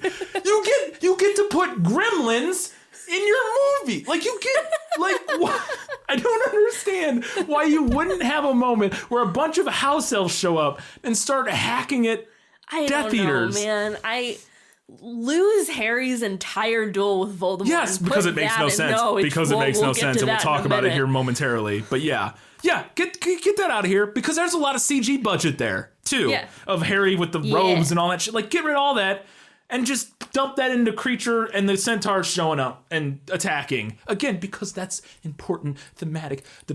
The other non-wizards of the world rising up to overthrow the fucking bigot. Wizard Hitler. Well, Grindelwald's actually Wizard Hitler. Voldemort's more like Wizard Mussolini. Whatever, I don't care. But like, whatever you're... Yeah, the evil fascist wizard. Like, it's such a...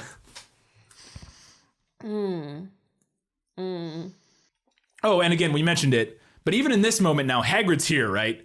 Yeah. Even if, okay, you didn't have him for whatever reason the whole rest of the battle, Hagrid is here now, which is the main time we see him do something in the book, is after the fight breaks back out again. And it's such a great moment. Again, like, what are you doing? And I've said it every book, and finally, I now know that these movies fucking blew it by not ever giving Hagrid his moment. They just hate Hagrid. They just hate Hagrid. In the book, after the fight breaks back out in the Great Hall, there's like a big battle in the Great Hall. All this stuff's going down. Hagrid, again, probably spells bouncing. You have the motherfucking Incredible Hulk in your movie. Just make him do one thing. Just one thing. And we even skipped over the fact that earlier there's a giant battle that they didn't put in this movie, because Grop is there and he hand-to-hand fights another giant. Again, that's not in the movie. At least there are some giants there, but Grop versus giant would have been... Again, you need 10 seconds, not even 10, 5 seconds of that just to make that moment happen and be cool, but not in the movie. No. We had to spend all of our budget on CG robes for Voldemort, which we'll talk about. But Hagrid shows up in the Great Hall fighting everybody. And in a great moment of karma, he comes across... What Death Eater does he come across? McNair. The executioner from book 3, who we talked about was a Death Eater and become a Death Eater again. It's just a brief moment, but he picks up McNair, throws him across the Great Hall into the wall. With his dustbin-sized hands. Yes, with his dustbin lid-sized hand, which that was the thing I forgot I was going to talk about. Every single book, look it up. I haven't done the research, but I'm 99% sure that in every single book there's at least one moment where J.K. Rowling describes Hagrid's hand as dustbin lid-sized. Yeah. Every She single does it book. a lot. Every single book, I think. That's like her go-to description for Hagrid. Yeah, it's all the time. And I didn't notice it until this one, and I was like, wait, she said that like every book, I think. So somebody go back and look it up and see if it's every single book. But yeah, throws McNair across the room, and I'm going to assume kills him. Which, God, come on, what? Just show Hagrid throw a guy across. Okay. And then, the scene that should have been the easiest thing to do, and they still managed to fuck it up. Yeah. The easiest scene in the whole movie, and this is the biggest part too with it, is that it's so disjointed, it feels like we're missing a lot of stuff. It just kind of comes out of nowhere, and then is over. Yeah. It's almost like they forgot to film it, and we're like, oh, we really need to have that scene in there. Yeah, because people are gonna riot if that scene's not in there. Yeah, it just kind of like all this other stuff's going on. We cut to this one brief moment. So here's the thing I love in the book. In the book, they get into the Great Hall. All the fighting's been going on. It's basically down to 2 duels. Mm-hmm. It comes down, ends up boiling down. Everybody else has been defeated. All the other Death Eaters have been defeated or killed or run away or whatever. It's literally just Kingsley Shacklebolt, Slughorn, and McGonagall, I think, are the 3 dueling Voldemort. Yeah. And then it's Luna and Ginny. And dueling somebody else. Maybe Arthur. I don't know. Somebody else dueling Bellatrix. Mm-hmm. And it's the moment everybody knows and talks about.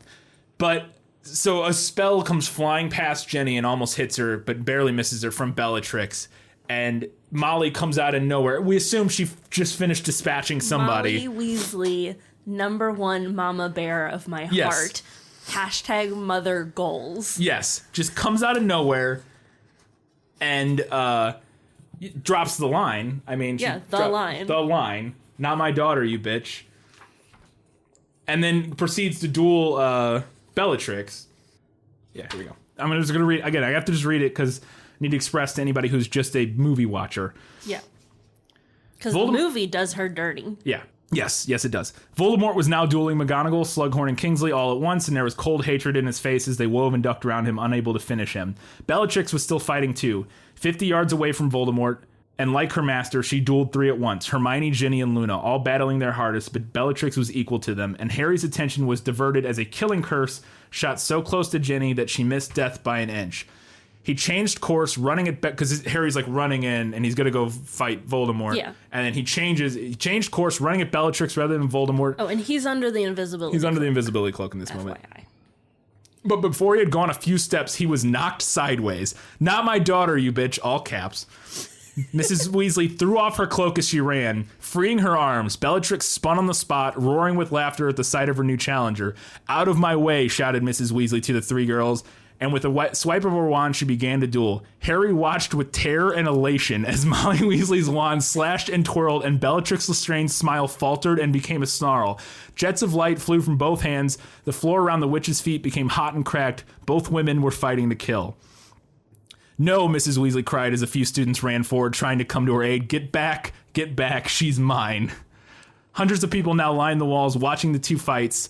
Voldemort and his 3 opponents, Bellatrix and Molly and Harry, stood invisible, torn between both, wanting to attack and yet to protect, unable to be sure whether or not he would hit innocent people. What will happen to your children when I've killed you? Taunted Bellatrix, as mad as her master, capering as Molly's curses danced around her. When Mummy's gone, the same way as Freddy. You will never touch our children again, screamed Mrs. Weasley.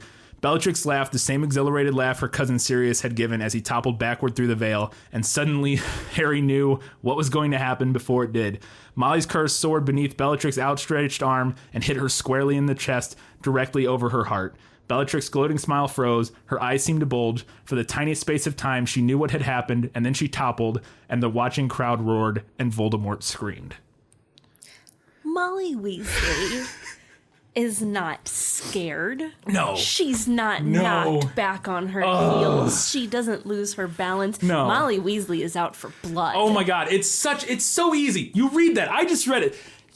That is so vivid. When you read that page and a half, you can see that. It's so easy. But in the movie, she shows up, they give her the line. It's like the only thing she says in the scene. They cut like the rest of her lines mostly. But there's a moment as they're dueling where Bellatrix starts attacking her and Molly starts like, oh God. And it's like, no, that's not in that moment. That's not what, no, it's, if anything, it's only ever the other way. Bellatrix is like, oh shit. Like, wow, this is fucking nuts.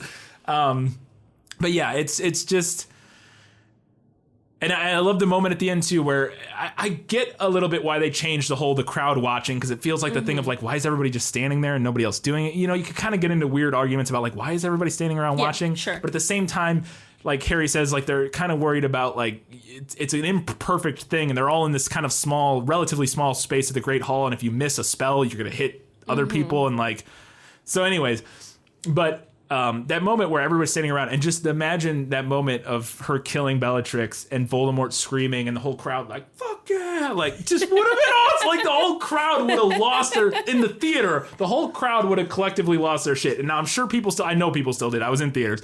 When that moment happened, people still were like, woohoo! But it could have been so much better. Yes. It could have been so much better. And all they had to do was stick a little closer to what happened in the book, instead of just kind of throwing that scene in out of nowhere. And again, cheating how freaking fierce Molly Weasley is. Yeah. And I also like, too, because then Voldemort tries to kill Molly, or tries to curse her, and Harry, this is when Harry's revealed. Yeah. And I like this reveal. It's very dramatic in the book. It's a little, I can see why they changed it, because again, like Harry just kind of standing there watching feels weird, maybe. Does, yeah. But, so Harry's under the cloak, and then after she kills Bellatrix, Voldemort tries to curse her, and Harry casts a protection spell, and it like knocks his cloak off, and all of a sudden Harry's revealed in the middle of the hall, everybody around, you know, hundreds of, you know, however, a couple hundred people that are still there fighting or whatever, mostly students and villagers and that sort of thing. And so that reveal would have been awesome in the movie. In the movie, he just gets up and runs away, and everybody's like, "Oh, he's alive still." All right, like he just gets up and runs away. They're like, "Oh, was that him? What was that?" And again, everybody watching their duel, and we're gonna talk about their duel. Okay, we'll talk. Yeah, we're gonna talk about it here in a second. Let's talk about it. Yeah. Let's talk about their duel, because everything else is after that. So, the Voldemort Harry duel in the movie is stupid. In almost every conceivable way, it's terrible. It's the worst. One, the fact that it's a duel is stupid, because they can't. Like, you're already failing. Yes. So they have them sort of, they do multiple stages of this duel in the movie, where one, they sort of are on the steps and like dueling with each other. Yeah. And like Harry's blocking spells, and I swear it looks like he's blocking Avada Kedavras. They're like green spells, which again, spoiler in case you don't know, you can't block Avada Kedavra. Harry has only survived it or / blocked it because of weird wand magic. He can't like block it like he does in the movie. Again, he doesn't say Avada Kedavra, but it looks like a green spell. Maybe it's not. I don't know.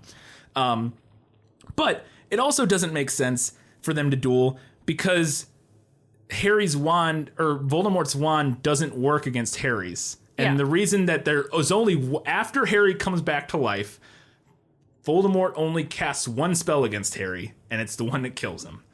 And that's because his wand does not work against Harry. Yeah. Because Harry is the true owner of the Elder Wand. Yes. So them dueling, it makes no sense. And it's all just, it's all so stupid. Yeah, the whole robes thing is terrible, where all of his CG robes go everywhere and grab. Tentacle robes, and then the pulling him off the cliff for no reason, and meld together as a smoke monster. Yeah, and they fly around as a smoke monster again. They think it's just dramatic. They think it's like, oh, this is way dramatic. But I'm like, I need you movie makers to think for a moment and just read the book and look. You have this moment of Voldemort and Harry squaring off in front of everybody. And you can cut. You basically have like the end of the good, the bad, and the ugly. You have the end of a Western. Yeah, you have the Western. You have high noon. Yes, exactly. You have high noon.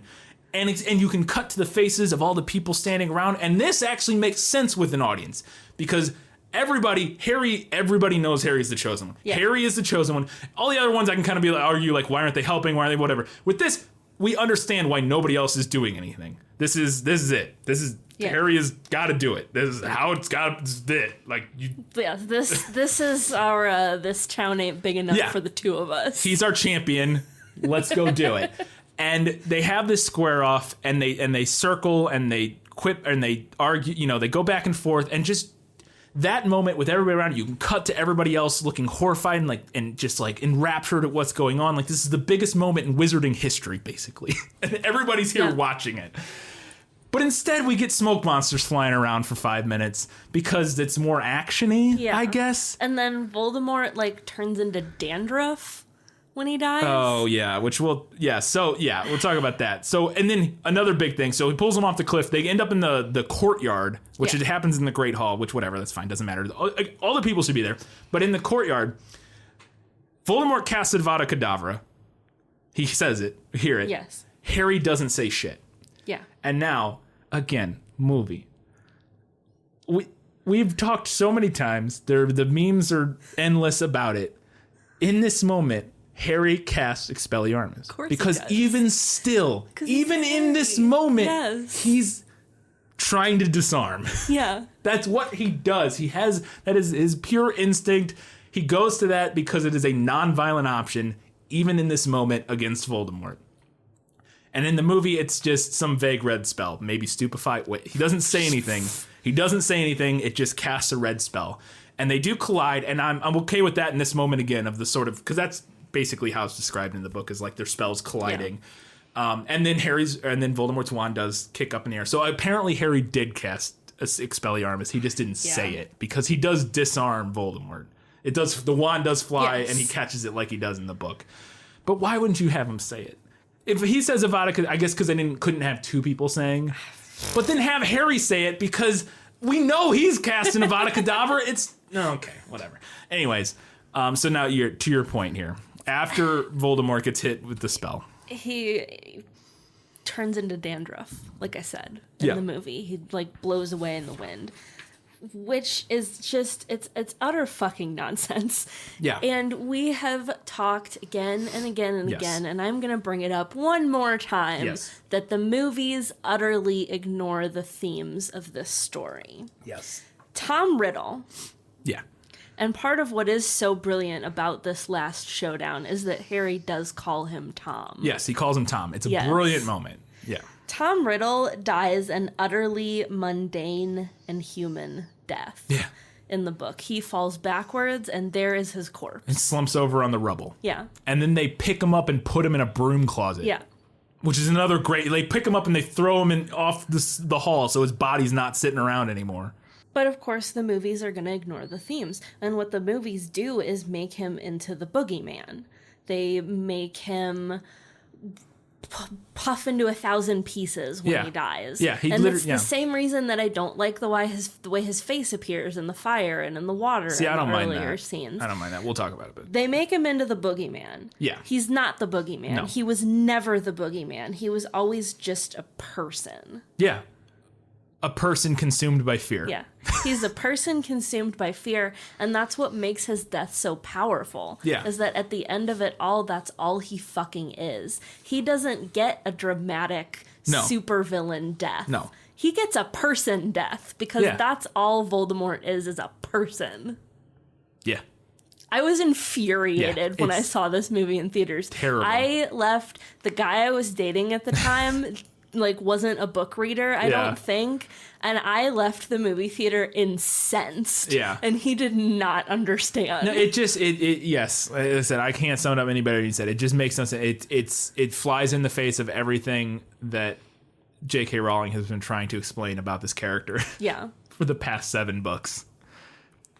And they do it, and I have no problem very often with movies doing things for the sake of visual interest. For the sake of cinema. Right. But you can only do that when what you're doing for the sake of visual interest and flash and dynamic visuals and dynamic cinematic moments doesn't fly in the face of the point of the story. And this, it soars in the face. Yes. Yeah. Yeah. Yeah, I would be very interested to sit down with the person whose decision it was to do that and have them justify it and hear how they would try to justify it beyond it looks cool. Looks cool. You know how that conversation would go? It would go, how dare you? Yeah. Yeah. All right.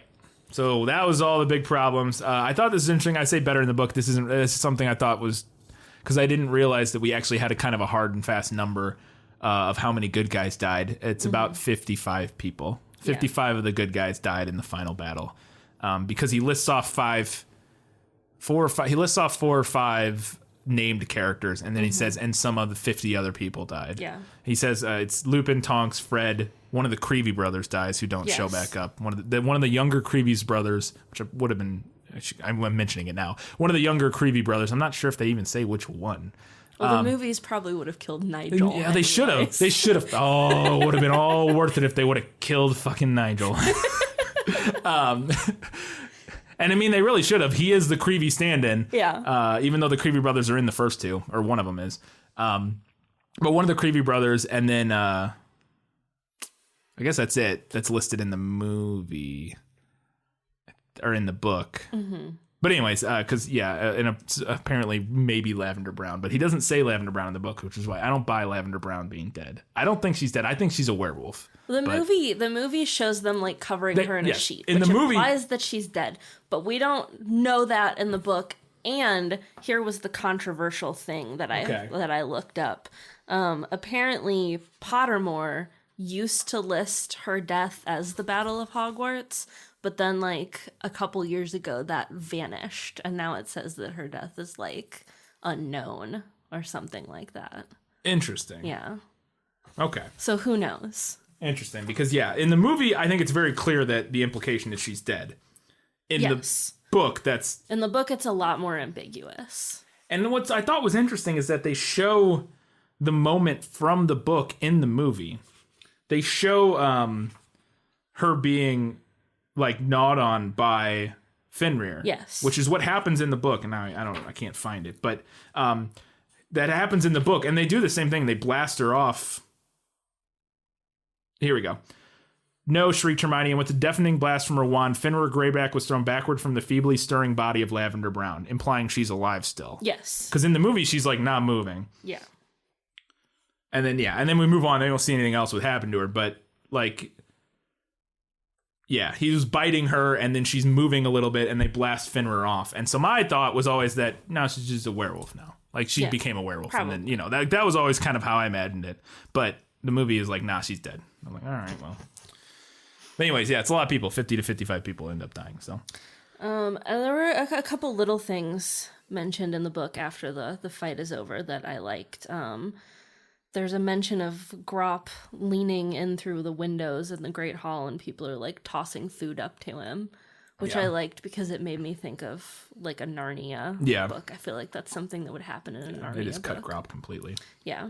And also, we could have never had this because we don't have Peeves in any of the movies. But at the end of the book, he sings this great little ditty about how Voldy's gone moldy. Yeah. Peeves throughout the books always is a master of the limerick. Yes. He likes to sing silly little songs to make fun of people, and it includes Voldemort in this instance. And then, this is the one people always get annoyed about that I've seen on the internet. Yeah. The Let Me Get Heated Again movie. Harry snaps the Elder Wand when he's supposed to use it to repair his old wand. Yes. In the book, he repairs his broken wand, his original broken wand, and then puts it back in Dumbledore's grave because Harry is humble. Yeah. And I think he just wants his old wand back. Right. And that's the implication in the movie still. And I have this in a different place, but we'll talk about it in a second. I get the grand gesture of like snapping it and whatever. I just think it's dumb. I mean, it's dumb that he doesn't fix his old wand. Yes. That is dumb. And that would have taken no time, no thought. They could have, the moment right before he snaps it and throws it off the bridge, he could have been, all right. And then he has his wand, and then he does the same. The scene plays out exactly the same. It adds 2 seconds of screen time. Like, why would you not put that in there? And then I love this little line in the book. It's in the epilogue, and there's not a ton I love about the epilogue.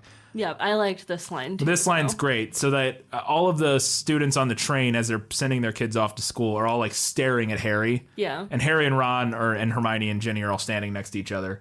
And all the people are staring at Harry, and one of the kids says something, like, what are they looking at, or something like that. And Ron says, "It's me. I'm extremely famous."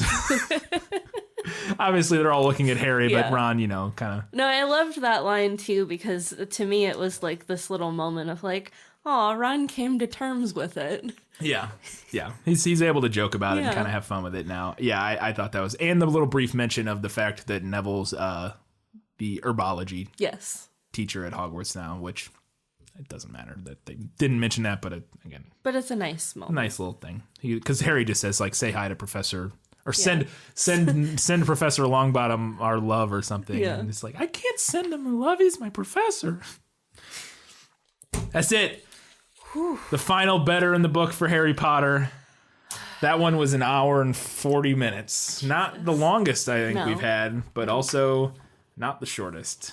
But let's do it. Let's move on to Muggle Questions Part 2.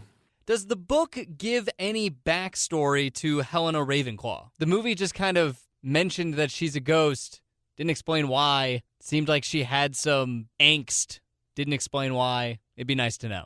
Yes, we talked about this earlier, and we mentioned the Grey Lady, and this is where we're going to come back and talk about it.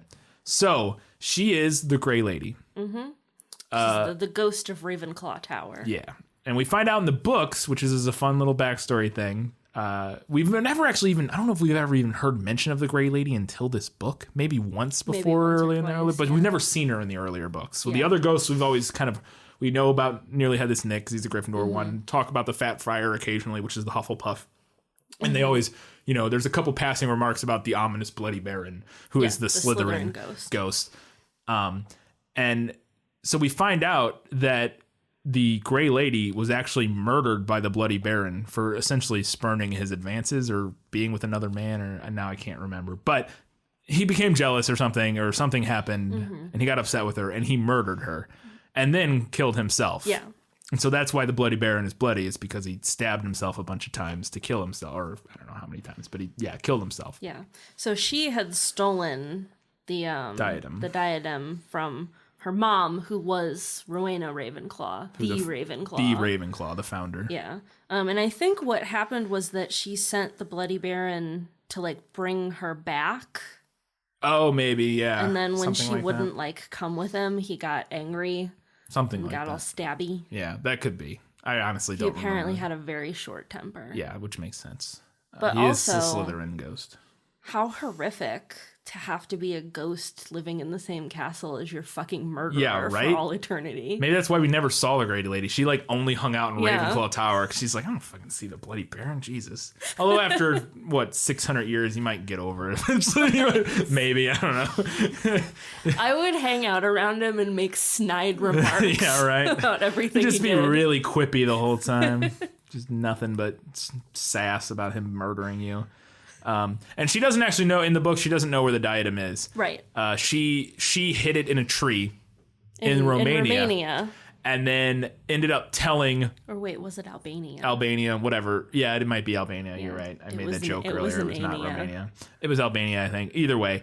She hid it in a tree. She ends up telling Riddle about it when he's in school. Yeah. He kind of charms her into telling him about it. And he goes and finds it. Mm-hmm. And she doesn't know where it is. But... Harry just kind of remembers the statue and the tiara and kind of puts it together and goes, I remember seeing that in a room requirement. Yeah. So yeah, that's her backstory. She was killed by the Bloody Baron. She's the daughter of the founder of Ravenclaw. I confess I got a little bit ahead of you guys, and I haven't heard Part 1's podcast just yet by the time I'm recording this. But I heard in Half-Blood Prince podcast that the items used as Horcruxes were very personal to Voldemort. I was curious if the items used in the movie were the same as the ones in the books, and if so, what were some of the significant reasons as to why Voldemort chose those items? You may have covered that in Part 1. If you did, don't worry about it. It is the same items in both the books and the movies. One of the differences is that in Book 6 we get way more of the pensive memory scenes that kind of shows why those items are important and how Voldemort knew about them. Yeah, we see the cup from a collector lady who collects all these things, and that's how Voldemort ended up finding the cup, as he knew this lady when he worked for Borgin and Burke's, which is the evil wizard shop in Diagon or Nocturne Alley. Like, all this stuff's kind of like, again, not really super mentioned in the movies. Right, so the cup, the diadem... Or is it diadem? Diadem? I don't know. Either way. And the locket all belonged to the original founders of Hogwarts, which was important to Riddle because that was the first place he actually felt at home. Yeah. And then obviously we have the snake. Which there's apparently backstory for that. Apparently. In Cursive, but in this series, contained within this series, the snake is just his snake. It's his snake. It's his companion. Yeah. It's the one creature he kind of cares about. And then the diary. I mean, we don't get a ton of like backstory on the diary, but I always kind of imagined it as just like a thing he had that was his like first attempt at making a Horcrux. Yeah, I always imagined it was the first one. Yeah, was how I always thought about it, and that it it was, and again, it was just tied to him because I always kind of also thought of it as like the thing where he probably, assuming he did use it as a diary, like recorded all of his memories from Hogwarts, which again is this super important place to him because being a wizard is this thing that makes him special and interesting. Yeah. And then the ring was a Gaunt family heirloom, so it's symbolic of his pureblood lineage. And the Gaunts are also descended from Slytherin, I believe, right? Yes. And they're like one of the oldest pureblood families in whatever in England or something like that. So all the pureblood families are like intermarried and related to each other, like you do. Yeah, we talked about it in 5, how everybody's all the cousins, everybody's cousin. So yeah, they're all just kind of super important. And a lot of them are big, important, magical kind of things. Yeah. And then other ones are just very personally important to him. So that's where all that stuff came from. I mean, the ring you would never know because they cut that out completely. Yeah. The other ones you could kind of at least place like, the diadem's Ravenclaw. Like at least it's like a big like whoa kind of cool thing. But the ring you would have no idea why that, because they don't. The Gaunts are not included. I gotta wonder if he would have been able to make a Horcrux out of the sword. Yeah, because he wanted Gryffindor's sword to make one, and he ended up, I guess, just going with the diadem, or the cup. They say in the books that it's goblin made, so it only takes on qualities that make it stronger. So would it have even accepted that level of dark magic? Thinking it's likely it wouldn't have, and maybe that's also why he didn't. I mean, he also couldn't get it. He couldn't get it necessarily, but yeah. He's not worthy. Yeah. I know that the Basilisk Fang was used to destroy Tom Riddle's diary, one of the Horcruxes. And maybe we talked about this previously in other podcasts and I just forgot, but why is it that a Basilisk Fang can destroy a Horcrux? What's so special about it? Because magic, basically. So we find out, and Hermione explains that there are only a handful of things that can destroy a Horcrux. When she does that reading in those books that she steals, we mentioned it in part 1 episode. She steals these books and finds out about the Horcruxes. One of the things she finds out is that there are certain things that can destroy them. Basilisk venom, not necessarily a fang, but venom from a basilisk being one of those things. There's a couple other things that can, including fiendy fire, which we find out in the book is actually, and in the book is what destroys the diadem. That's not how it works in the movie. It's slightly different. We'll talk about it. But yeah, fiendy fire, and then... Is that how it's pronounced? Fiendy fire? Is it? I thought it was just fiend fire. Fire with a Y. Oh, is it? Maybe. Now I feel stupid. I thought that it was just like auto-correcting it to fiendy fire in all your notes. Oh shit, I don't know. I always thought it was fiendy fire. But is it just... I think it's just fiend fire. Hold on. I'm right on the right page here. Give me half a second. Augmenti. No, that didn't work. Oh, you're right. It's fiend fire. Fiendfyre. All one word. For some reason in my head, since I was a little kid, I always saw that I had put that F in or the Y after fiend and just thought it was fiendy fire, which I kind of like that though. Fiendy fire. Fire. Fiend fire, whatever. So yeah, fiend fire is one of the other things that can destroy it, and I think there's probably a couple other things that they don't I'm sure they mention a few other things I don't remember now. Those are the only two they ever use. Yeah. And then, well...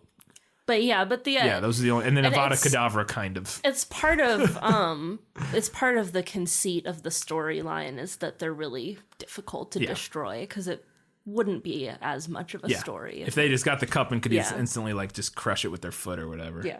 All right, that's part 2 for Muggle Questions. Let's do better in the movie. My life has taught me one lesson, Hugo, and not the one I thought it would. Happy endings only happen in the movies. So right off the bat in the movie, we get a little bit of streamlining on the swords timeline. Yeah. Our 3 main characters know for sure that Snape put a fake sword in the vault. Whereas in the book, there's this whole thing where they think like he was duped into putting a fake sword in there. Yeah. Yeah, the movie kind of streamlines that, and it was a little bit confusing in the book.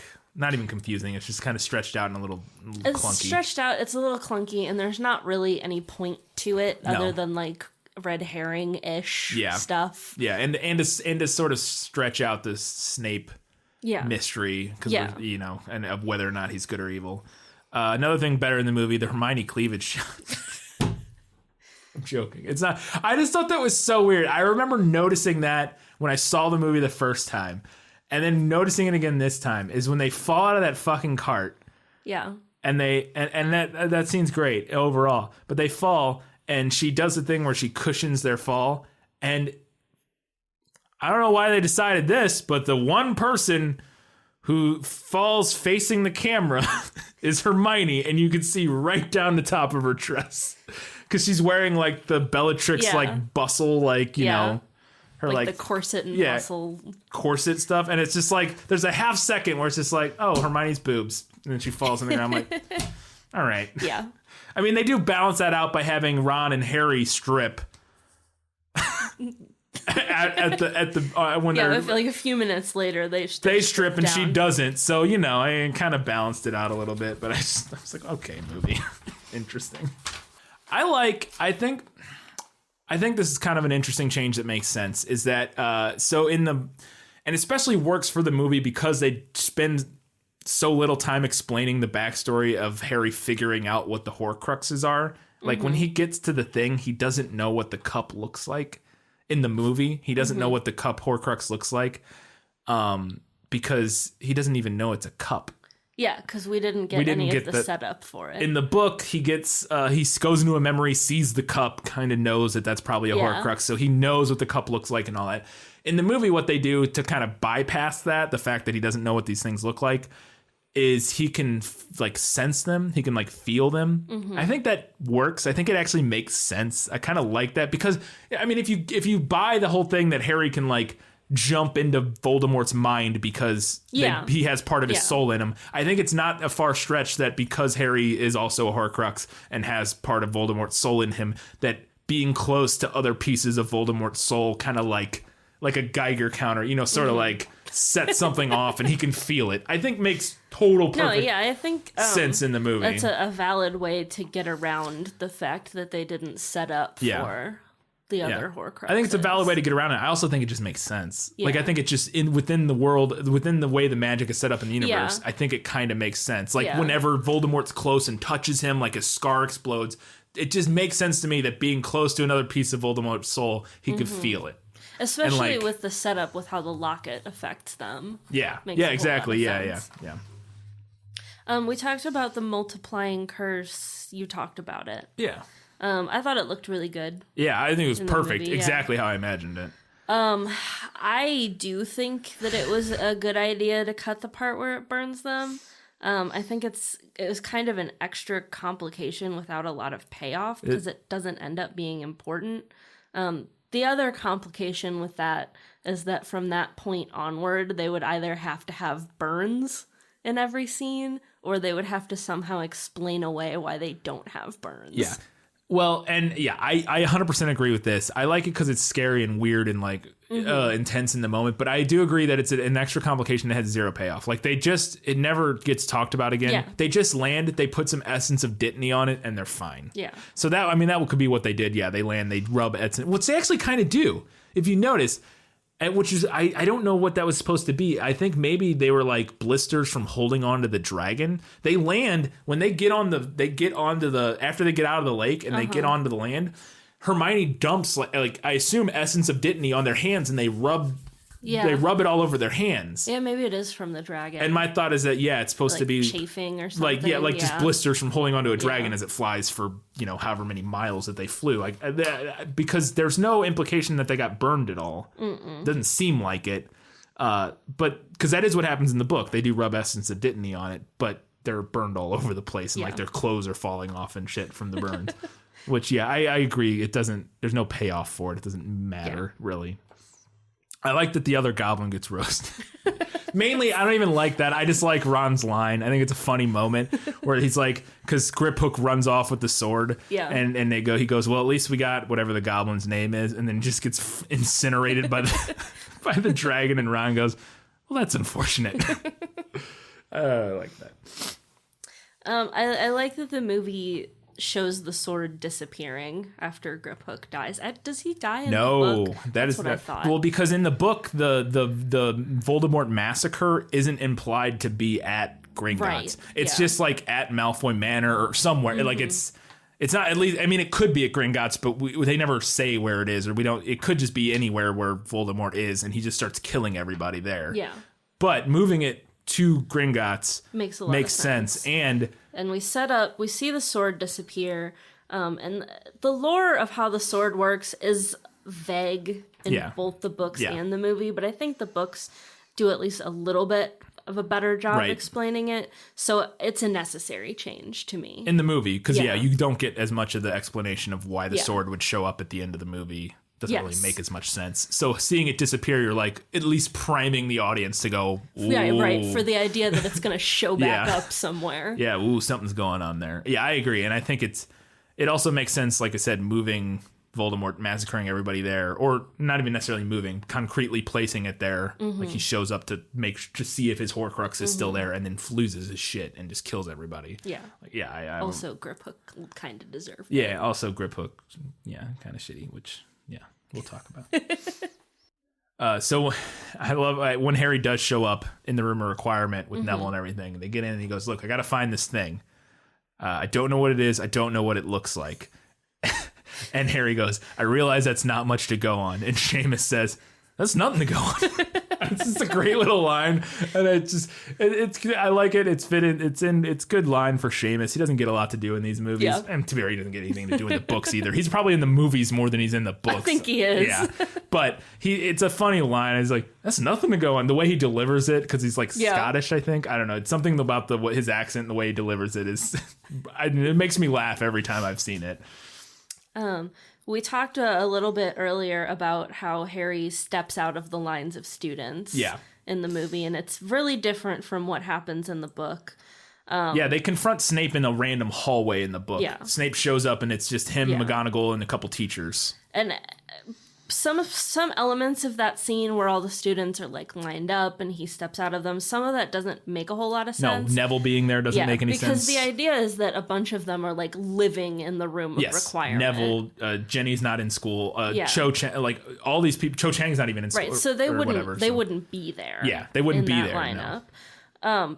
But I like that scene. Yes, I think it's dramatic, it's movie worthy, and it was a good way to, like we talked about, kind of move that part of the story along. Yeah, the thing I think they do there that's really good is it gets everyone all together quickly, because otherwise they confront Snape separately in the hallway, then McGonagall gets everybody together in the Great Hall, and then basically that scene happens where McGonagall goes, okay, this is what we're going to defend the school, blah, blah, blah, some of you leaves, and they kind of just condense all that, but also it's more dramatic, because having McGonagall and Harry confront Snape in front of the whole school is like this big, cool, epic stage for it, as opposed to just in a random hallway. The other thing that I love about that scene is when Snape and McGonagall go to duel. Yeah. When Snape pulls his wand out, people gasp. Mm-hmm. But when McGonagall pulls hers out, people back the fuck up. Like, oh no. Like, oh shit. Oh god. Yeah. I also love the scene where the teachers protect Hogwarts, Yeah. where they send up the shield. Yeah, they put the shield up. That's cool. And then when she brings the statues down, McGonagall gets a line that's not in the book. Yeah, I've always wanted to do that. yeah, it's great. Listen, I'm like 99% sure that's not in the book. It's not. Okay. I like a lot that they make in the movie that they make Luna realize that they should go talk to a ghost to try to find the diadem. Mm-hmm. In the book, it's Harry. He's like, "Who? Nobody living."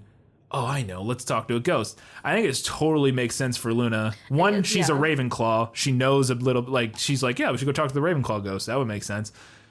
About the diadem for sure. Like, because she also mentions the diadem, so it makes sense for her to come bring it up. Because of that, but two, also she's like, it fits in with her weird quirky character of like that weird way of thinking about things. It's a very Luna conclusion to come to. Yeah, because somebody goes, nobody in living memory has ever heard of it, and Luna would lean in and go, well, we should ask somebody who's not living. Like, it's like duh, like, guys. It's obvious, but like, of course, that's because that's how Luna's brain works. So it makes perfect sense for her to come up with that as opposed to Harry. I thought like that just makes way more sense. And I also think that the way they shortcut getting Harry to the room requirement without him remembering the diadem works pretty well. I like her little riddle thing about like, if you know where it is, you'll never. Or if you don't know, she has some riddle that like very clearly points to the room requirement. Like that's where it is. That's where she hid it, basically, or something like that. Or that's where she knew Riddle hid it or whatever. I think it works pretty well. I wasn't sure what you meant by this. I also really so when the siege starts, and all of the Death Eaters fire their magic artillery at the shield. Oh, that's what. Okay, all right. I think it looks freaking awesome. Yeah, no, like because they make that huge bubble, like you said. The teachers put up that huge bubble, and then when Voldemort says "begin," and they all raise their wands and fire, and it's like arrows basically, or like artillery, like firing and then it hitting the shield. It looks really cool, and it's very intimidating. And again, it's very reminiscent of like an old battle of like arrows flying through the air, like Thermopylae or something like that. Okay, for some reason I thought you were talking about like an actual literal shield, and I was like, I don't remember this. Oh no, the big bubble, the big bubble. Yeah, the way they try to break through the shield is cool. Yeah, no, it does look really cool. I also love the scene. It's tragic, but we don't really get anything like it in the book because Lupin and Tonks show up to fight. We do get the one moment where Lupin runs off, or Tonks runs off to find Lupin. Where because again, there's a lot of Harry running past people in hallways and people going, well, this is what's where's what's going on, and and like Kingsley's like, oh, I saw Lupin on the east side of the school fighting somebody, and Tonks goes tearing off that direction. I do like the little shot, the brief moment in the movie when the siege starts and Lupin and Tonks are standing next to each other on the battlements and reach out to each other but don't quite touch each other. Their hands don't quite reach. Yes. I think it's a beautiful moment. Again, it's a horribly beautiful moment, but and just really dark but sweet. I don't know. I just think it's a really interesting shot, and there's nothing like it in the book. So I think it's nice. And then they burn down the fucking Quidditch pitch. Yeah. Which that's cool. I mean, I wasn't expecting to see that, and I forgot about that. Like as they're coming towards the school, they go past the Quidditch pitch and they just light it on fire and burn it down, and we see it collapsing. Burn it all awesome. down. That's super cool. Again, it's one of those things. It's like the burning of the. It doesn't matter. It doesn't mean anything. But it's like the burning of the burrow, or that sort of thing. It's just like it's burning a down loss of innocence thing. Yeah. Oh, your fun little game you play. No, burn that shit down. I like that the movie lets us see Ron and Hermione go into the Chamber of Secrets and destroy the cup. Yeah. I think it was a really good choice to show that. Yeah, it wouldn't have made sense not to. They're main characters in the movies too, more so than that they are in the books, which obviously they're main characters in the books, but it's Harry's in the book. They're almost equal main characters in the movies to some extent. And seeing them go in, I think makes a lot of sense. Instead of in the book, they just show up and they're like, we destroyed the Horcrux. And Harry's like, sweet. Like they destroyed the cup. And we get to see, because also we get to go out in the Chamber of Secrets again, which is just a cool thing to see again. Like, oh yeah, that from the second book. That makes sense. I don't mind this change. I don't think it makes a ton of sense necessarily, but I like it dramatically in this movie. This is one of the ones where it rides the line between this doesn't make any sense and changing it kind of messes up the story. Yeah. But I get it. And now I think you could explain it away too. So what I'm talking about is in this movie, as the Horcruxes start to get destroyed, Voldemort can feel it. And Harry can feel it. When it happens, they both react to it. This doesn't make sense in the books. No, it doesn't. Because they have destroyed Horcruxes and Voldemort has not known, because he doesn't realize until very late in this book that they know about the Horcruxes and that they're destroying them. He is oblivious to it.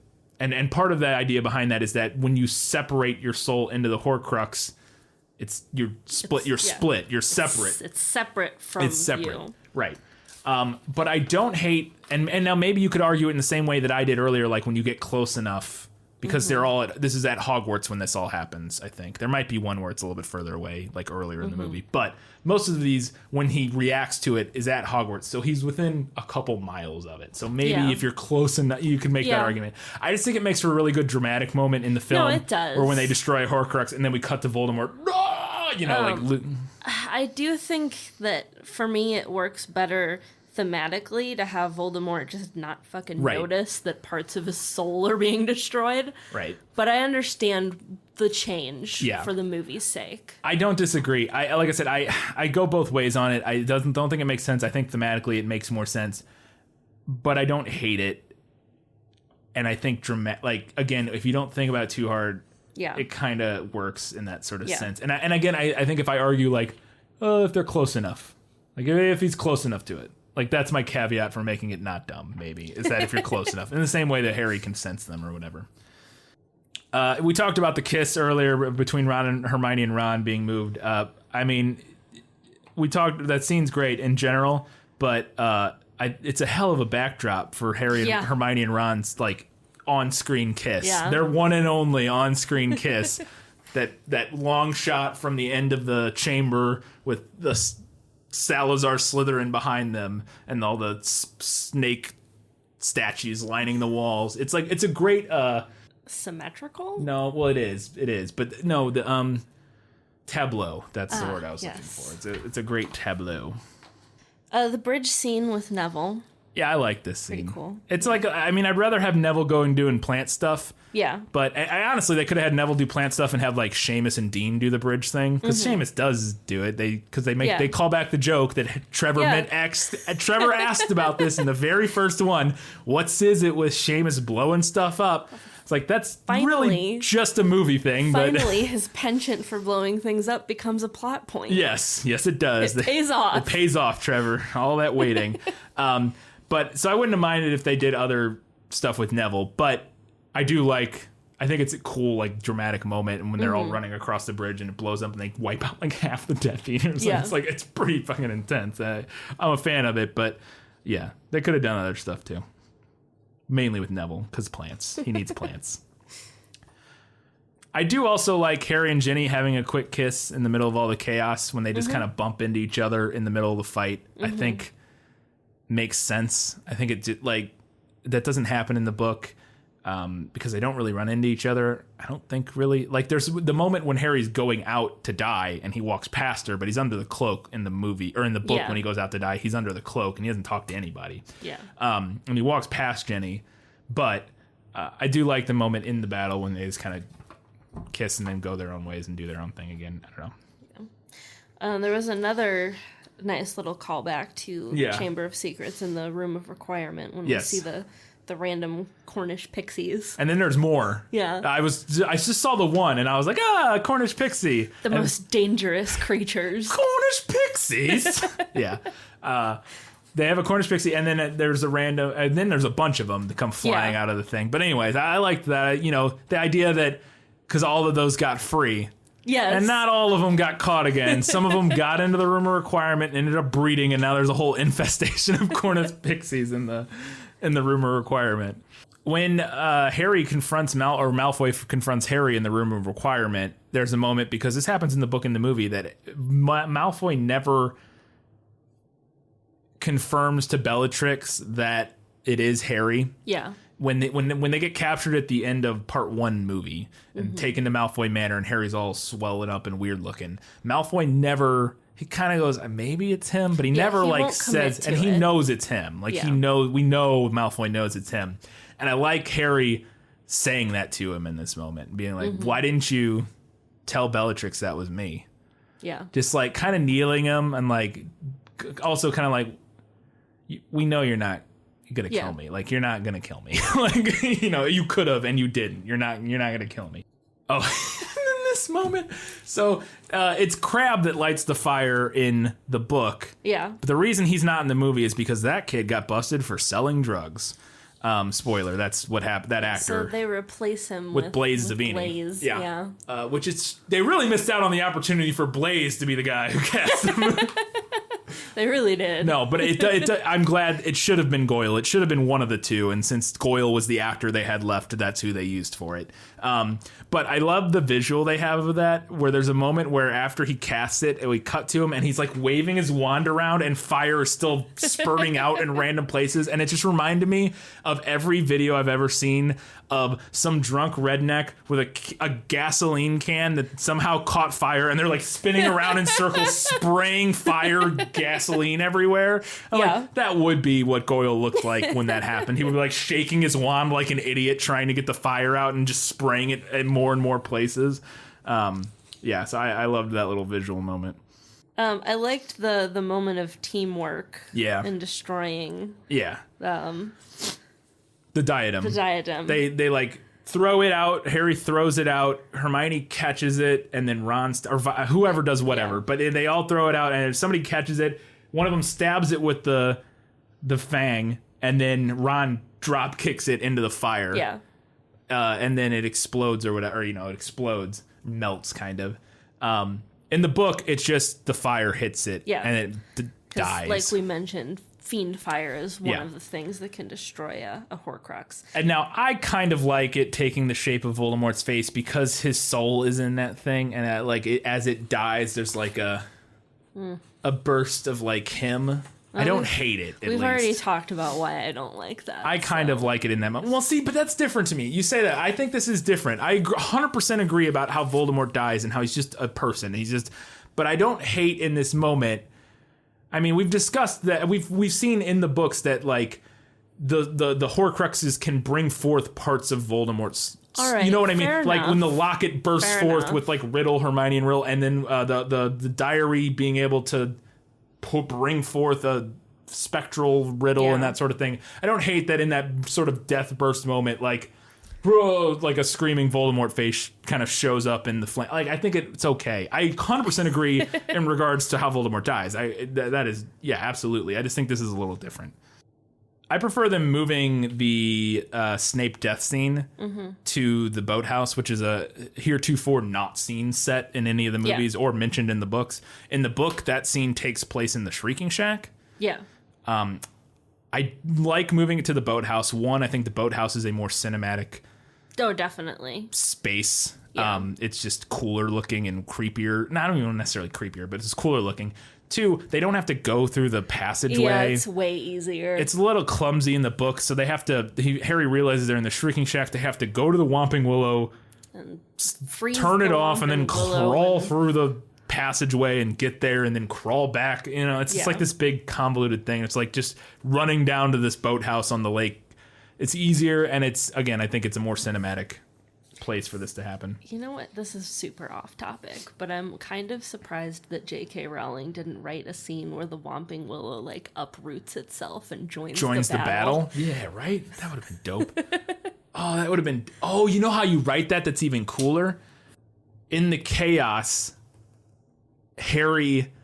So in the fight, it's dark, it's nighttime, it's like midnight or 1 a.m. or whatever, and all this battle is going on. Mm-hmm. And as Harry's running down to the grounds, he thinks it's a giant traipsing through the ground, destroying people. And then when he realizes, oh, we got to get to the Shrieking Shack. They run there and they get there and they're like, where's the Whomping Willow? And Harry's like, oh! And realizes that thing he thought was a giant was actually the Whomping Willow going to town. Oh, God, don't tell JK, she'll retcon it. Oh, no, that's even better. I came up with an even better moment. So you know how Grop has to fight the other giant? Uh-huh. And Grop, because Harry mentions in the book, he's like, I never realized or never understood how Grop was an undersized giant until this moment. And because Grop is fighting like a pure giant. And who's like twice his size or whatever. And so we have a moment where Grop is losing. And then the fucking Whomping Willow shows up and helping kick the ass of the other giant. That would be incredible. That would be incredible. That's what should have happened. That is what should have happened. That would have been amazing. Speaking of giants, get back on track here. We also have a brief shot of one of the giants using a Quidditch goalpost as a weapon. I thought that was a really clever idea because we saw them destroy the Quidditch field on their way up. And now we see, and I didn't even realize what it was at first. I was like, what is that weapon the giant has? And then I look close, I'm like, oh, that is a Quidditch goalpost that is like broken. And he's swinging it around, hitting stuff with it. And I was like, oh, that's pretty great. Okay, so we talked about the Snape death scene. Mm-hmm. You think it's more brutal in the book. I think this scene in the movie is one of the best film scenes in this movie for sure. Maybe in the series. But the sound design is... both of these movies have done this a lot. We talked about it a little bit in the previous one about sort of a minimal sound design where there's not much music. I don't know if there's any music in this scene. Probably not. A lot of times they've done a good job of dropping the music out in these moments. And we don't see the snake actually bite him. Yeah. Maybe like the first time we see it come at him. But then we cut to a shot from behind the window he's like leaning against. And you just see his silhouette through the window shake when you hear the snake hit him, and then the wall shakes, and you can see Harry, Hermione, and Ron like reacting to it, and it's just we don't see it happen. And to me, that not seeing it but kind of seeing it and hearing it and imagining it is so. I mean, there's that adage about horror films is that the things you imagine are always scarier than the things you'll see in a horror film. Yeah, and something about not seeing it but kind of seeing it is way more brutal to me and way like more intense than just how I imagined it, seeing it in my mind in the book. Again, not seeing it, just the silhouette, the shaking, the sound. I think it's one of the best put together scenes in the series for a character that probably doesn't deserve the best put together scene. Anyways, no, I think it's a really great scene. I also like that they changed up the way that we get the memories from Snape. I forgot. In my head, it's the way it is in the movie. Yeah, I didn't remember that. In the book, it's described as like it oozes out of his head. Yeah, right. I'm not crazy. Yeah. That's what it says. Like out of his ears and out, like just. It sounds weird. It sounds weird and like creepy and gross. And I think having it be his tears it's way more like poignant, way more poetic, and like despite your feelings on the whole thing, like it in Snape's head, it makes sense. You know, like as the sort of the hero of his own story, it makes sense for him to cry, for the tears to be the thing that contain the memory of how, of Lily and all that sort of stuff, as opposed to like some weird head ooze. I like, when he goes and he sees all the memories, blah, blah, blah, and then he's going to go die. Yeah. I like, in the book, he's under the cloak, doesn't talk to anybody. In the movie, he stops and he talks to Hermione and Ron. It's the only people he sees. I like that change too. I think it makes sense. Yeah, I think it makes sense, again, giving them that last moment with them, and it can only be with them. They're the only two people that it makes sense with, I think. Because, one, they're smart, and they've been there on this journey the whole time, and they're also both warriors at this point, and they understand what's why and what. They're the only people who know. They're the only other people who understand everything that Harry knows, other than the whole memories with Snape thing, but that's kind of irrelevant. But they understand that it was always going to be Harry confronting him. They've talked about this. They know. And I think giving him that last moment and Hermione hugging him, it just makes sense. And I think it's also the only people that Harry, and it might even be described differently in the book, but I would just disagree. I think it's the only two people that Harry could stop and talk to and then still go do the thing he needs to do. Yeah. I think if it was, again, like Jenny, he talks about in the book, he's like, I would just stand there forever. I would never go. Like, I couldn't, leave. So I really like that scene. It's heart-wrenching, but it's also, I think it makes sense for their characters. This final battle. This is the only thing I like that they change about the final battle. It's the only thing I like. When Harry and Voldemort are circling and talking in the Great Hall, it goes on. It does. A lot. A little, yeah. Well, and it's not even so much that it goes on a lot. It's that Harry just exposits a lot of... Good guy monologues. He good guy monologues at Voldemort in a way that's a little, like, on the nose and, like, all right. Like, why are you saying... Like, it feels a little weird, and I wish they would have left some of it in just so it made a little more sense. And again, I like that ending more than the movie ending by a lot. But I think they could have trimmed... They cut it all out in the movie. Yeah. I don't like that.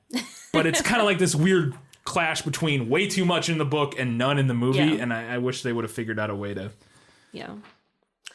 Well, I'm going to go ahead and talk about everybody's two favorite things from the end of this movie. Yeah. The first of which is Voldemort's weird, awkward laugh. Oh, absolutely. Like he doesn't fucking know how to laugh. Which, sure, makes sense. Yeah, he laughs like someone who knows the intellectual theory of laugh, but he's never actually done it. 100%. Which I think is true. Yeah. Same for this next point. Yeah. The awkward Voldemort hug. Yeah. The last good thing in this movie. And then pan over to Dean fucking fighting back a laugh. It's his only moment to shine in this whole series. Dean gets one moment, and it's a big moment. It's the post-Voldemort hug scene, and Dean... Okay. It's great. It is truly brilliant. And the hug is... Yeah, it's something else. It is something else.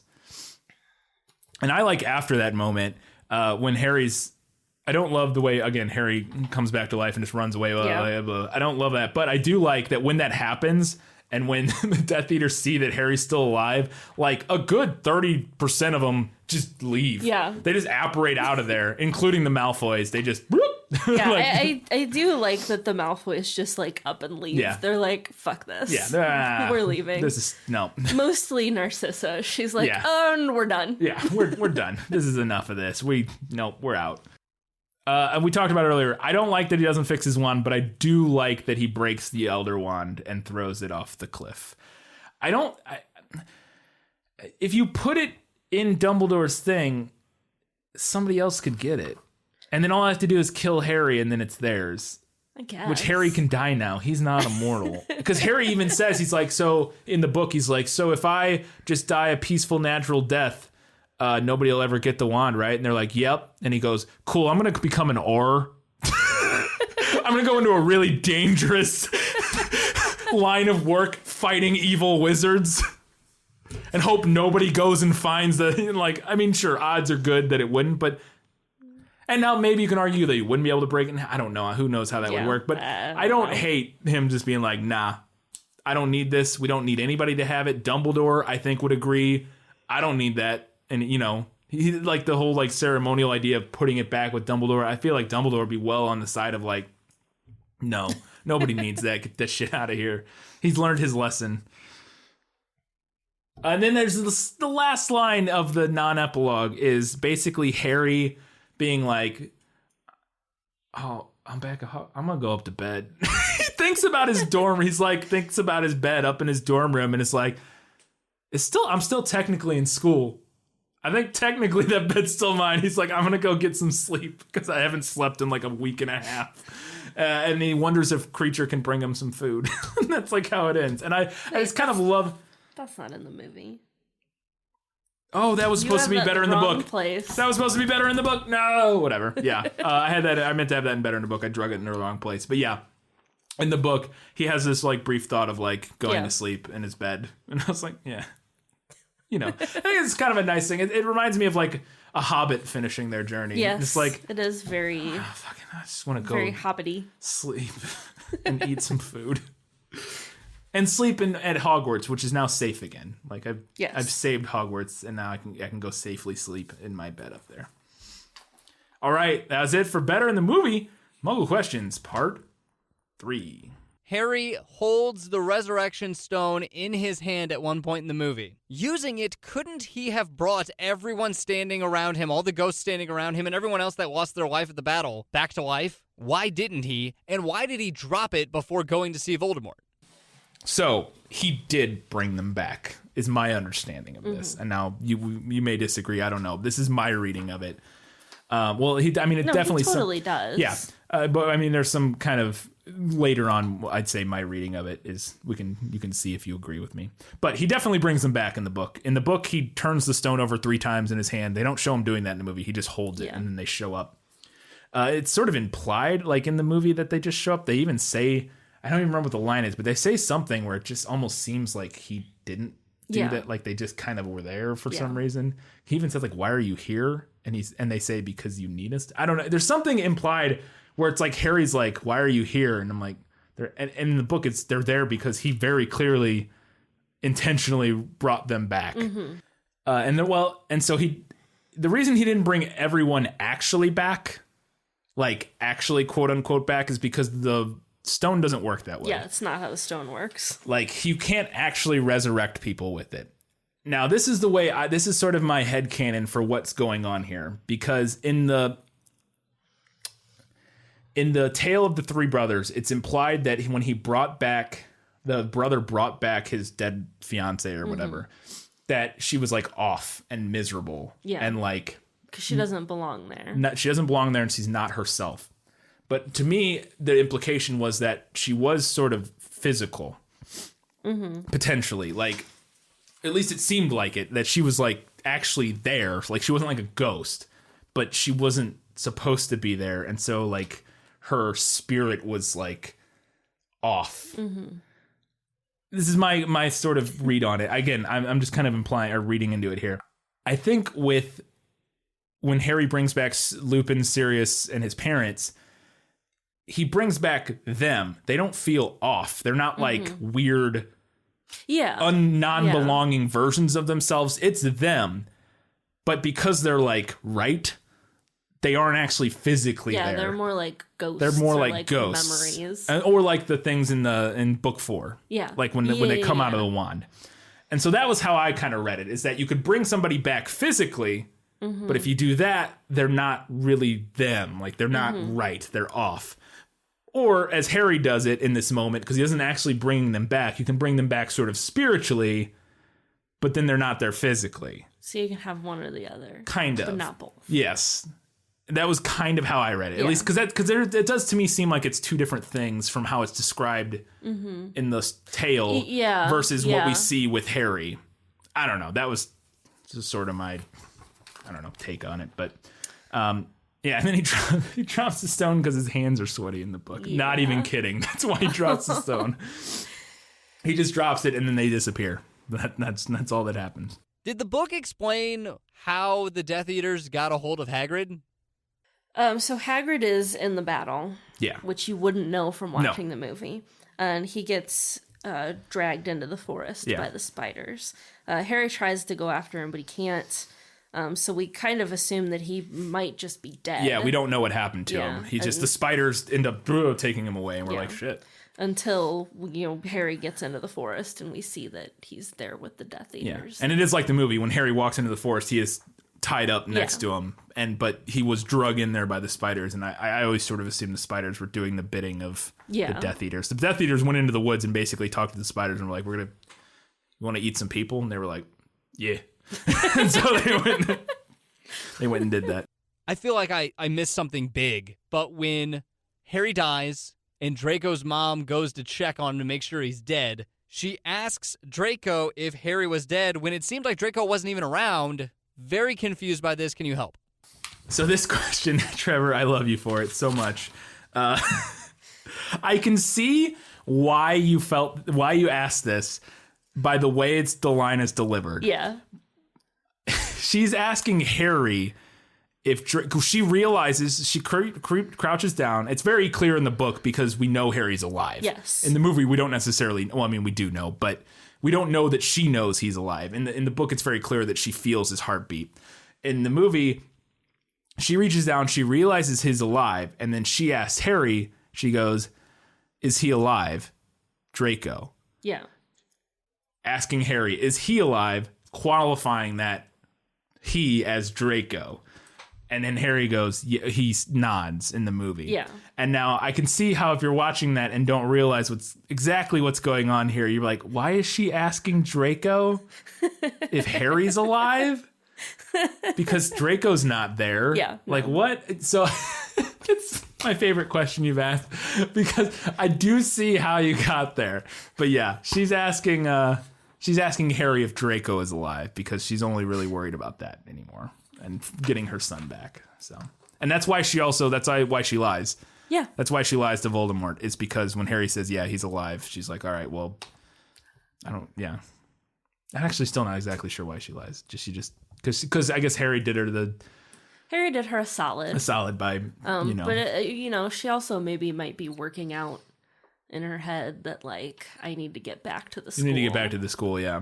And the best way to do that is to make Voldemort think he's going to go on a victory parade. Yeah, I think actually that does say that in the book now that I think of it. Does something it? like that. Okay. That something about you saying that made it ring in my mind that's mentioned in the book that she assumed that Harry's like she probably thinks the best way to get to Draco is to go back up to the school with me dead, basically. So, okay, that makes sense. All right, the movie nailed it. Nailed it. So we do get Here Lies Dobby, a free elf at the very beginning of this movie. Yeah. I thought so. I just wanted to double check. We do. I thought Griphook was spot on. Very creepy. Properly, his scene with Harry is properly. He's like oddly respects Harry, but also doesn't trust him because he's a wizard. But he's also kind of weird and creepy. He's very like unsettling. Yeah. Yes, and I think the movie because that's a tough line to kind of ride with a character in a very brief scene. To kind of be off-put by him, but also like, you can tell he kind of respects Harry because they have the line about Harry burying Dobby, and he's like, you're a strange wizard, Harry, that sort of thing. I thought it was a great scene, and that's what's his name playing him? Flitwick. He plays both. Really? Yeah, he plays both. Same for the Ollivander scene. Yeah. Ollivander's great, but I like that they included everything and he looks at the wands and goes through the wands and explains a lot. I think they covered a lot of the really important dialogue in a very brief scene. Mm-hmm. And I thought he did a really good job with it. So, you had this in another section. I thought they did a good job with Ron's disguise. It's all right. It's all right. I mean, you only see it for a second. Yeah, it comes off of him pretty quick. And it comes off of him because of the waterfall. And I thought that whole sequence where they come down and then they go under the waterfall and the way the little alarm slowly pops out and then tips them over and they fall and then they levitate. Like, that's all spot on from the movie and I thought was perfect and exactly how I imagined it.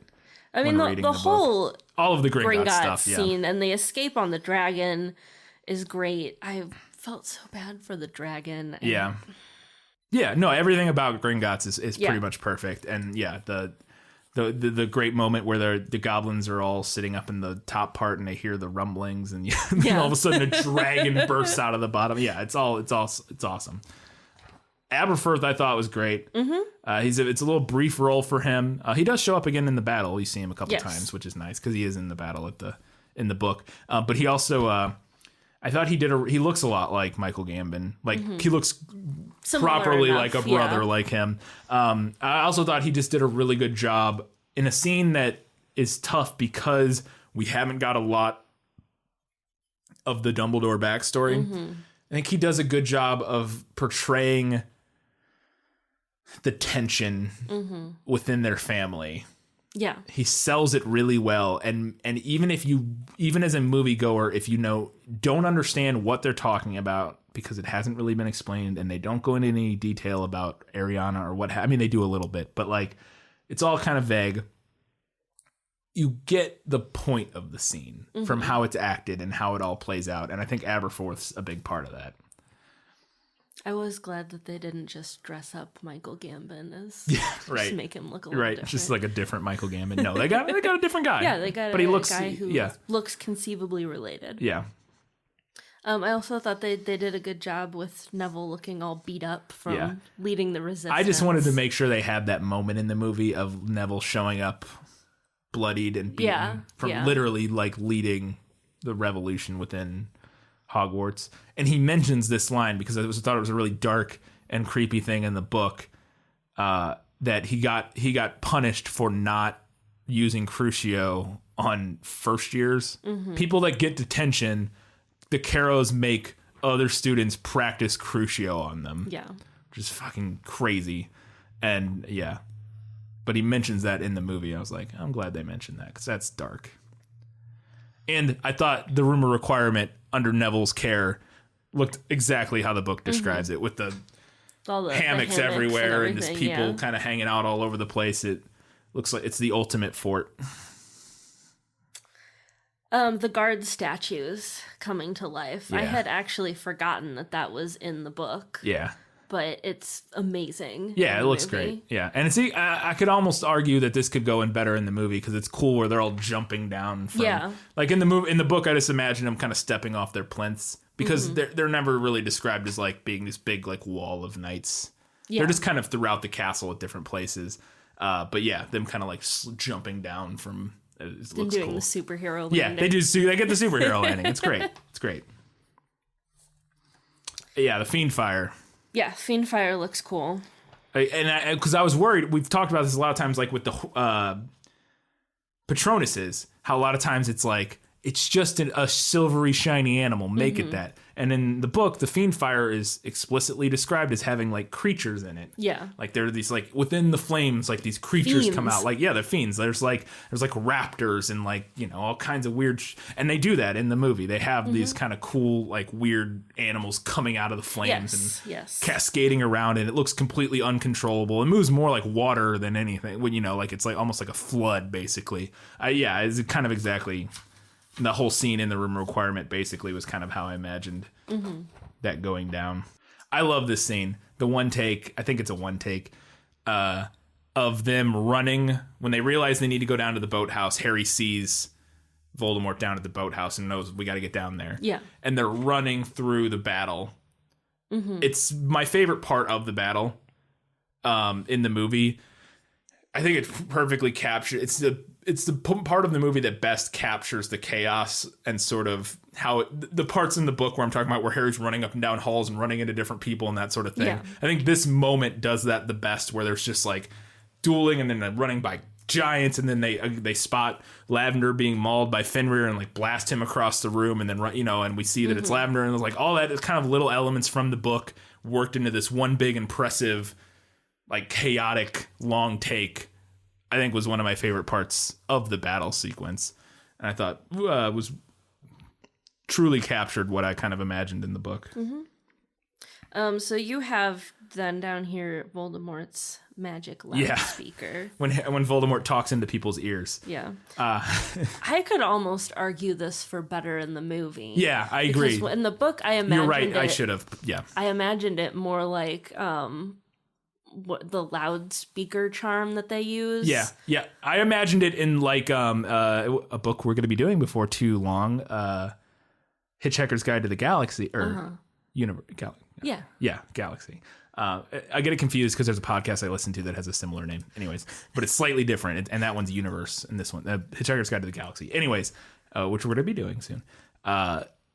When the aliens show up in the very beginning and they talk to all of Earth at once. Yeah. That's how I imagined the Voldemort. I think you're right. I should have put this in better in the movie because it's this moment where he starts doing it and you realize it's not so much that they're hearing it, it's that it's in their heads. And like some of the people freak out, like younger students are like freaking out and screaming and like and the whole time everybody's like holding their head and like he's literally like forcing by sheer force of magic or whatever in his thoughts into your head, and it's like painful and like legimens or whatever. Yeah, essentially, legilimens, right? Yeah, I agree, and I think it's everybody gets freaked out when this happens, and kind of like it's just like being bombarded with this thing. You also kind of like how you like when you imagine like when you see like militaries using like sound as like a weapon. Yes, like where they get like those like riot weapons where they like blast sound at somebody and it like disables you. I kind of imagine it's similar to that sort of thing.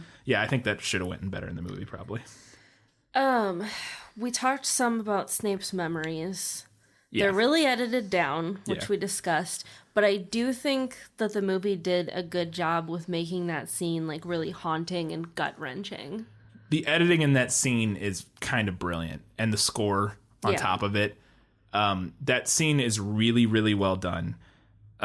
It's the way stuff flashes around. It would be hard. Again, I think it would be hard to follow for a non-book reader, but for a book reader, you get the little flashes of the things that you need to see, and the editing and the music is just. And then again, it's Alan Rickman crushing every scene he's in. But it's also one of the reasons I think even if you read the book and then you watch this movie and it's been a while since you've reread the books and that's the last thing you remember about Snape. Yeah. I can see why you could come out of this being like, yeah, Snape. Snape. Woo, Snape. Yeah. Yeah. You know, if you yeah. Again, because also they leave out all the more problematic bits of that memory sequence of him being racist, of him being a stalker, of him being actively a Death Eater. You know, all those things get left out, and we just get the shiny, brave bits of Snape. You know, quote unquote brave bits of Snape. So yeah, but that being said, it's a very well constructed scene, and it does a good job of kind of capturing and summing up Snape's whole existence. Kind of, you know, in a very short matter of time. And included in that is a very important line that I think is a really interesting line, and in that when Dumbledore's explaining to Snape, Harry has to die. And Snape goes, so all these years you've kept him alive just so he can die at the proper moment. Yep. And it's like, fuck. You know? And I was glad they kept that line in the movie, because it's always a line that stuck out on its own in that sequence in my head in the book. And I was glad that was in the film. I also think the movie did a really good job with the baby thing, gross piece of Voldemort's soul. It looks pretty similar-ish to the one they dump in the cauldron in 4. Yeah, it does. Kind of, yeah. Which it should, I think. It makes sense. Yeah. And adding on to that, the entire King's Cross afterlife, I thought was exactly what I imagined. You know, there's like this weird white knot floor, and like you can kind of just see the columns in the background. You can like vaguely see the outlines of things. Yeah. And there's no trains, and there's just like a random bench. And like, it was spot on. They get a lot of the lines. Yeah, other than the one. Which I thought was big. But yeah, they do get a lot of the other ones. The one of the ones that I was glad that they had in, because again, this is a good thematic line to have in there, specifically. No, I don't think quite as good as the other one, but it's still good. And it's Albus talking to Harry, and he says this towards the end of the scene in the movie: "Don't pity the dead, pity the living, and above all those who live without love." Yeah. Which, again, you know. And they didn't leave out the classic. Yeah. Of course it's all happening inside your head, Harry. Why should that mean it's not real? Yeah. Which is a great line for fans of fiction. No, I mean that in the sense of like, I think it's a very, I like the line. It's a good line, and the way he delivers it in the movie is great. Because, you know, that scene is probably Michael Gambon Dumbledore at his best in the series, or some of it, where I think he kind of plays that how he should. Yeah. But also, I think, of course it's happening in your head, Harry, but why does that mean it shouldn't be, or why does that mean it isn't real? I think that's a message. That line in the book was a message to every kid reading this book. And I don't mean that in the sense of like, quote unquote, actually real, obviously, but like, all of these things that you're reading about and learning in this book, they're in this book. They're in your head. Yeah. But that doesn't mean they're not important. And it doesn't mean they're not applicable. Again, all of the themes we've talked about, love and bigotry and all of the things we discussed over the course of the past 7 books / 8 movies. I think it's important to try to remind the reader that you can get, just because it's fiction, it's something you're reading, and it's something in your head, it's still important. It still means something. It still has real world applications. Yeah. And then the epilogue. I mean, I'm not a big fan of the epilogue overall, but the movie does nail those sappy, feel good, seeing them off on the sail train. off into Yeah. the sunset. Yeah, like the next generation. Woohoo! Like, yeah, I mean, the epilogue is the epilogue. Yeah. They just cut some of the lines, but it's the exactly what you imagine from the book. So, yeah. That's it for the movie. Nailed it. Muggle Questions, Part 4. Here's a big question, and it's one that's kind of bothered me. How is it that Harry can come back to life? If he was killed by Voldemort and he truly did die, why is it that he's able to come back? Okay, this is important. This is a big one. Yeah. Oh, God, I forgot about it. We had to discuss this still. So, there's a couple reasons Harry is able to come back to life. It's not super clear. I mean, it is. It's pretty clear in the book. Mm-hmm. But it's multi-layered and kind of multifaceted. The main reason, though, that Harry is able to come back to life is not dead after Voldemort Avada Kedavras him. It's twofold. One, Harry doesn't defend himself. Yes. Which is, I think the idea behind that is that's how the Horcrux dies. Not so much why Harry's able to come back. Yeah. But that's what kills the Horcrux, is that Harry doesn't defend himself. And so that the Avada Kedavra basically just kills the part of Voldemort's soul that was inside. Gross soul baby. Yeah. The reason Harry's able to come back is because when Voldemort used... Way back in book 4. in book 4... Cast your mind back, Trevor. When Voldemort regained his body at the end of that movie, he had to pull together 3 ingredients. He had to pull the bones of his father forcibly, whatever. The flesh of a servant, which was Pettigrew, who cut his hand off, and he sucked the bones out of the grave of his dad or whatever. Yeah. And then the blood of the foe forcibly taken.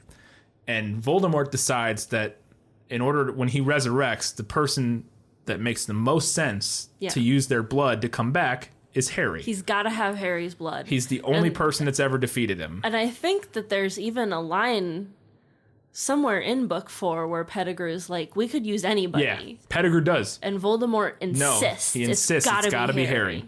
It's got to be Harry because, again, Harry's the only person who's ever defeated me. In his lust for power and his lust for domination, the thing that brings me back has to be the only person that ever bested me, quote unquote. What we find out is that by doing that, some of Lily's blood, Harry's blood, which is protected by Lily's sacrifice in the very beginning, when Lily died to save Harry and did the blood magic that saved Harry. That magic was transferred into Harry's blood. That's why Harry's protected. And then when Voldemort took some of that blood, now it is in Voldemort. So Voldemort has that same magic exists still in the world, basically. Kind of is how Dumbledore explains it. So when Harry dies, he can't die. Yeah, it creates like a tether. Yes, it tethers him to the world because Voldemort still has that protection in him. So Voldemort, in his arrogance and in his lack of understanding of love. Yes. It is once again his downfall. Yes. And so he ends up being able to come back because Voldemort has his blood in him. So that's it. The movie does not explain that at all. No, not even a little. Not even a little bit. The Malfoys just straight up bailed before the bleep hit the fan in the final battle. Why? So the Malfoys have been in Voldemort's bad graces for a while now. Yeah. They have not been living up to his expectations. I mean, honestly, since he came back, because they didn't come try to find him while he was exiled. They were just kind of living their own life and not super worried about trying to help him come back. But then when he did come back, they're like, "Oh yeah, we're here. Never mind, we're back." Yeah. And like we kind of talked about earlier, they just got to that point where they were like, "Fuck this. Yeah. We just want our kid." Yeah. We just want our kid and we want to get out of here. Yeah. Although in the movie, they want to get out of here. In the book, I thought this is really interesting. They're still at Hogwarts after the battle. Yeah. They're all just three like of them hanging out. During that post-battle dinner scene, they're all just sitting off in the corner, munching on chips, just kind of awkwardly, is anybody gonna kick us please out? Don't. Yeah, are they? We're just gonna sit here until somebody tells us to leave. So yeah, they're done. They've been done. They're not over it. Yeah, they were never super committed to the cause. They're like racist and awful people, but they were never like. Well, the thing is they were selfish more than anything. They were selfish, and as soon as that lifestyle was unavailable to them, as soon as it became uncomfortable, they didn't want to do it anymore. Yeah. In the end, did Harry actually kill Voldemort, or was it his lack of Horcruxes that allowed him to just, like, fall apart into a weird ash thing? So both.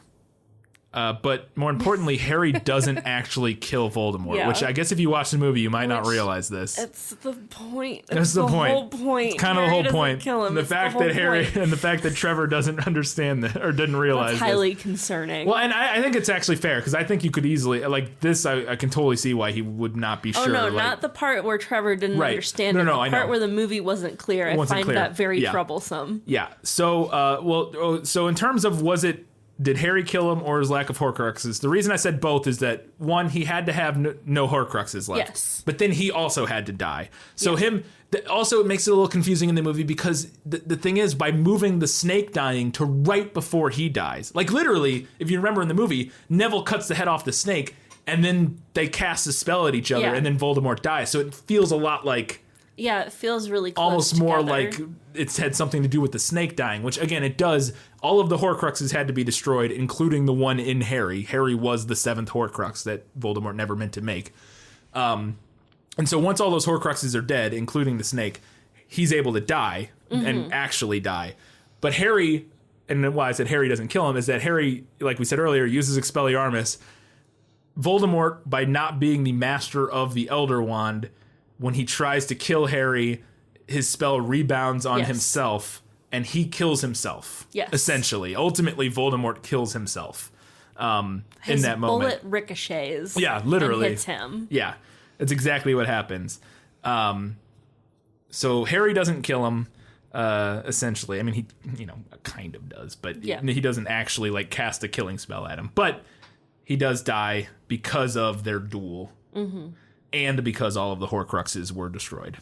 And also, I just want to point out that, to be fair, wand lore is incredibly complicated and confusing. It is. In the books, and I think that's both intentionally and unintentionally. I think there are elements of it that are intentionally like, woo, wands are weird. And then other parts of it where she's like, woo, I'm not sure what I meant for that rule to be. Like, it was, you know what I mean? Like, I feel like there's like a little bit of both going on of like, yeah, for sure. They're not hard and fast rules, but also we're not, we'll figure it out as we go. Kind of make them up as we go. Guys, this has been a lot of fun. Thank you so much for having me a part of this Film is Lit Harry Potter edition. I've learned a lot. My wife is begging me to read the books now, so I might have to do that. And then I'll tell you if the books were better than the movie. Thanks a bunch, guys. Really appreciate it. That's it. That was Trevor's final Muggle question. That was a great final Muggle question. Honestly, maybe his best yet. That's it. He's done. Thank you, Trevor, once again for all this time watching all the movies, recording all of these lovely questions for us, and coming on this journey as we delved in to the entire series of Harry Potter.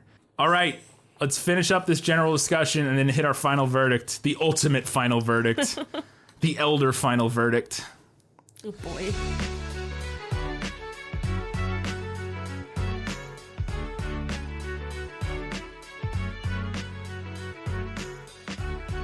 So this is the only movie that doesn't start with Hedwig's theme. It's true. Probably because she's fucking dead. That is also true.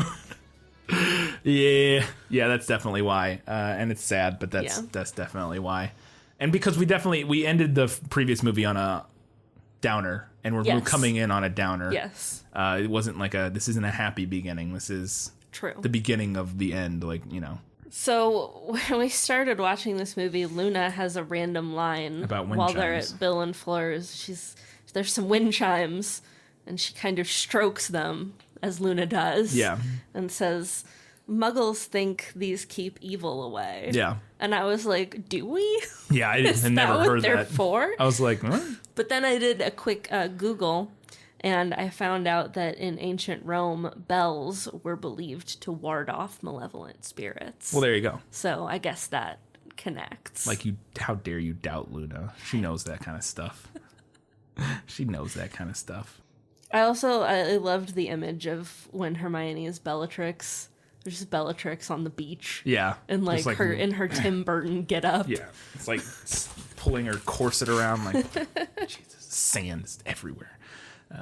I thought it was really weird that Malfoy was a prefect during Snape's first year. Yeah, we get that kind of mention of that in the memory. memories. And I thought that was strange because I had always imagined Lucius being like the same age, if not slightly younger. I never imagined Lucius being older than Snape. I don't know. I just thought that was weird. We had a long conversation the other night about how Lily and James were only 21 when they died. And Snape was in their year. Yeah. So he was also young.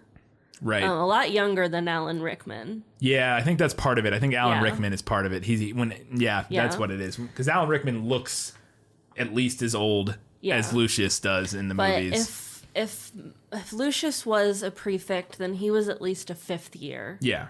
Like at minimum. Yeah. He was a fifth year during Snape's first year. So I guess they just waited a little longer to have kids. Yeah. We get an answer to our question from the last one about why couldn't Snape just leave the sword on the ground. Yes. That's mentioned in this book. We both had this note. The sword must be taken under conditions of need and valor. Yeah, so basically you have to be a hero in order to get the sword. So leaving it on the ground, conditions of need met, but not conditions of valor. They're diving into an icy death lake. Valor and need. You're there.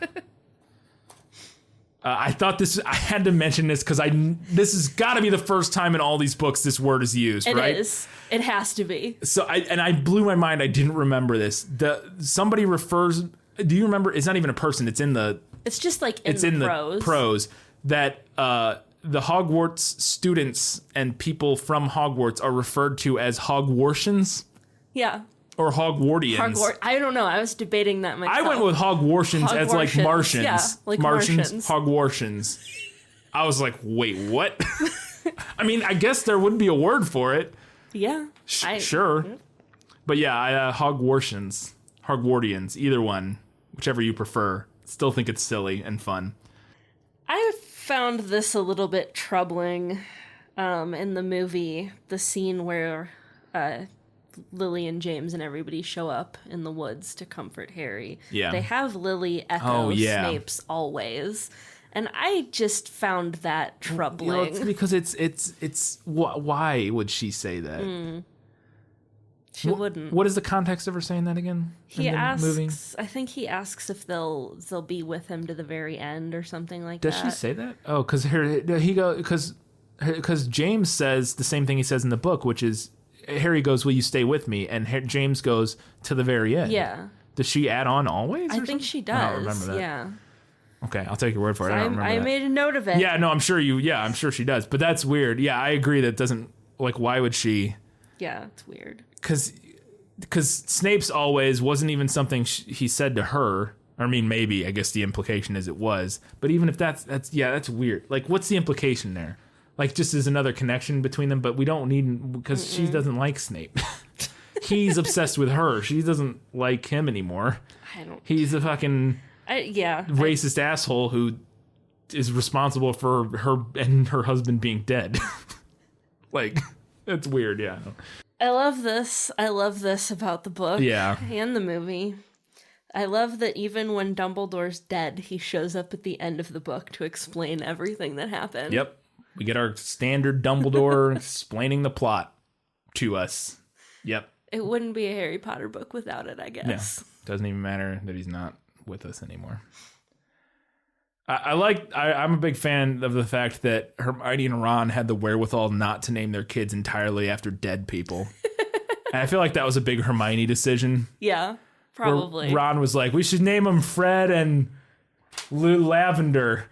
And Hermione was like, how about not? How about we don't do that? Although Rose could be still a flower name. Could be an allusion to Lavender. Maybe they compromise. Yeah, they compromised. And they were like, all right, Rose. And then Hugo, I don't know what. But anyways, yeah, Rose and Hugo are their kids' names. Yes. And then Ginny and Harry leaned into it hard. Jesus. Albus Severus Potter. All right. You know, here's the other thing about that. is that I can't imagine that book Jenny would have allowed that. I wouldn't think. I would agree. I wouldn't think so. Yeah, we may talk about it more in the problematic. I don't know. Maybe we can mention it a little bit here, but that epilogue, and we talked about it a little bit before. I don't hate it overall because it's irrelevant and it's like a nice like little like happy ending feel good thing, but it's super bad. Yeah, like it's not good. It's like fan servicey, and fans didn't even like it. Yeah, it's fanfic to the nth degree, written by J.K. Rowling, and it's. I remember when I first read it, I liked it in the emotional raw state I was in at the end of this book. The first time you read this book and you're dealing with Lupin and Tonks and Fred being dead, and you're like, what the fuck did I just? What all this shit just happened, and you get that, and you're like, okay, whew. They are all happy, and they named their kids after important.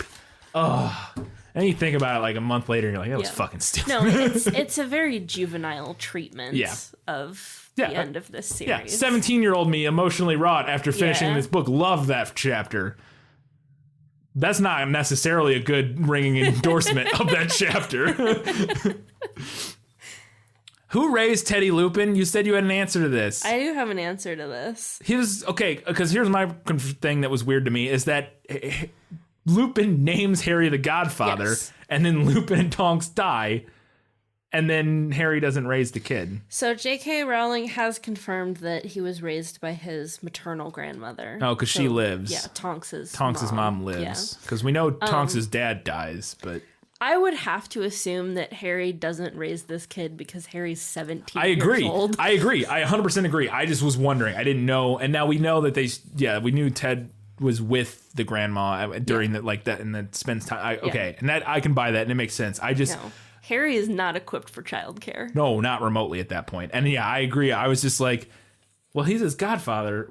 They're both dead. Harry's raising this fucking kid at 17 with Jenny. Good luck. It'd be like that scene from Parks and Rec where Andy's like, I didn't know anything about infant care. Yeah. My God, I could have killed her. Yeah. Yeah, exactly.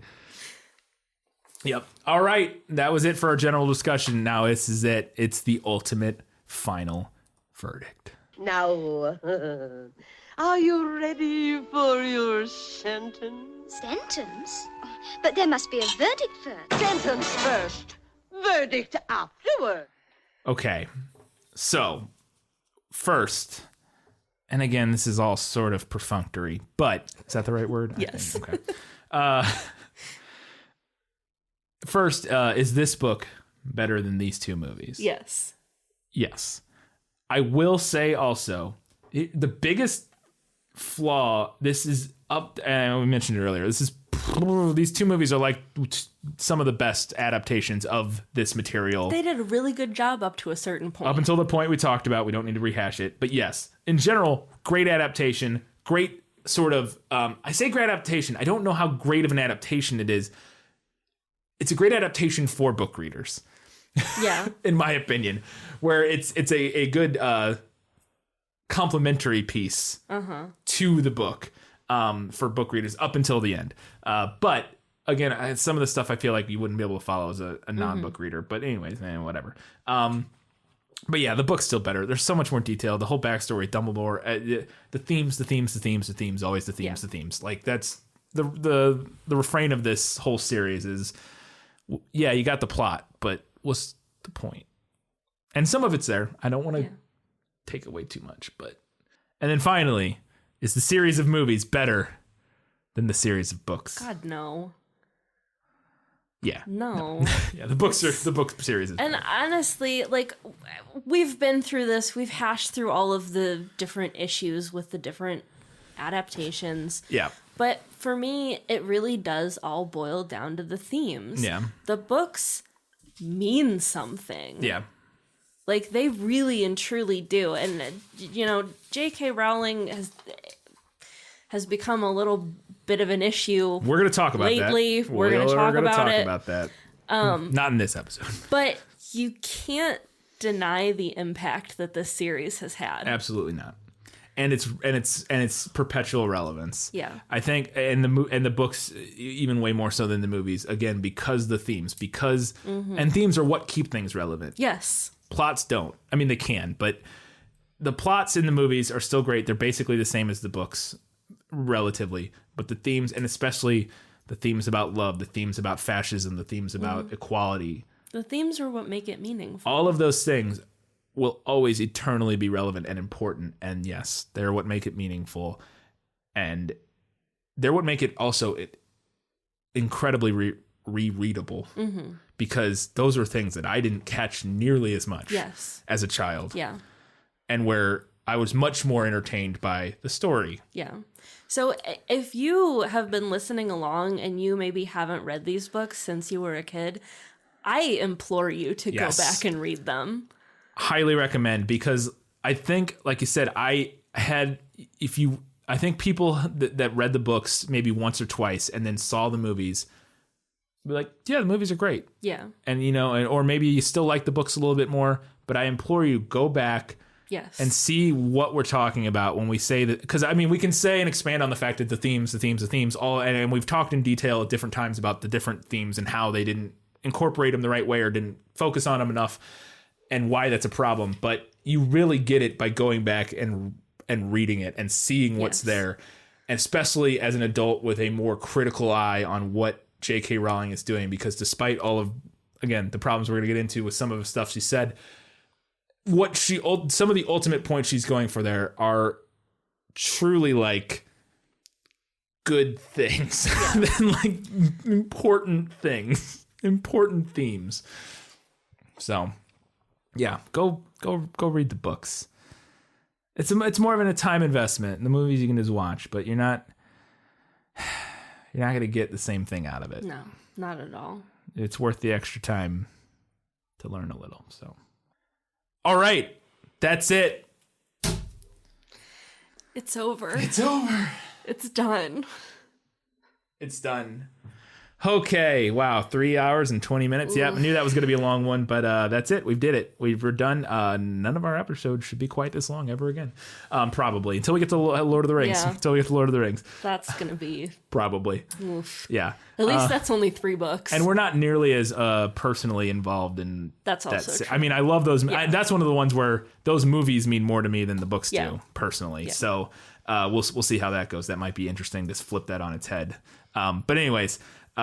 so we'll be back to our normal hour 15-minute episodes instead of 3 hour and 30-minute episodes. Thank you for sticking with us. If you've gone through all of this. I think people have been enjoying them. Like I said, they're our most downloaded episodes, at least over the short time they've been out. They've seen a lot of downloads, a lot of new listeners, I have a feeling, it seems like.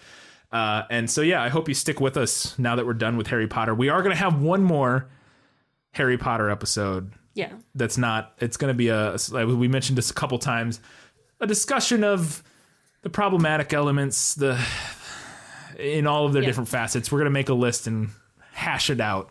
So that'll be forthcoming. I'm not sure exactly when we'll be able to put that together. Because that also may include the discussion. We may include something about Crimes of Grindelwald in that. We may end up going to see that. And keep kind of rolling that all into one big mega episode. The Crimes of J.K. Rowling. I have heard I've managed to avoid spoilers for that movie so far, but I've heard so many negative things about it that I'm kind of dreading going to see it. I know. I'm almost wondering if I've heard so many negative things about it now that I'm going to go and be like, that's all right. I don't know why I ever thought it was as bad as it was, but we'll see.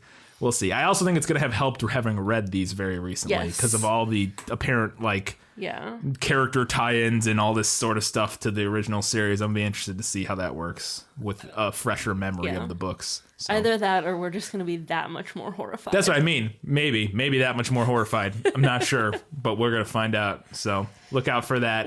What are we doing next time, though? We are doing our Christmas adjacent episode. Our first December episode. Yes, which will be Night at the Museum. Yeah. So we'll have a prequel for that next week. Mm-hmm. And then the following week we'll have our main episode. Until then, once again, if you can do us a favor, rate, review us, whatever you do on all of those services where you listen to us. We're also on Spotify, as I mentioned at the beginning. Follow us on the social media. Oh, social media, yeah. All the social media. All the social media that's out there. You can find us there. And until next time, guys, gals, non-binary, and everybody else, keep reading books, keep watching movies, and keep being awesome.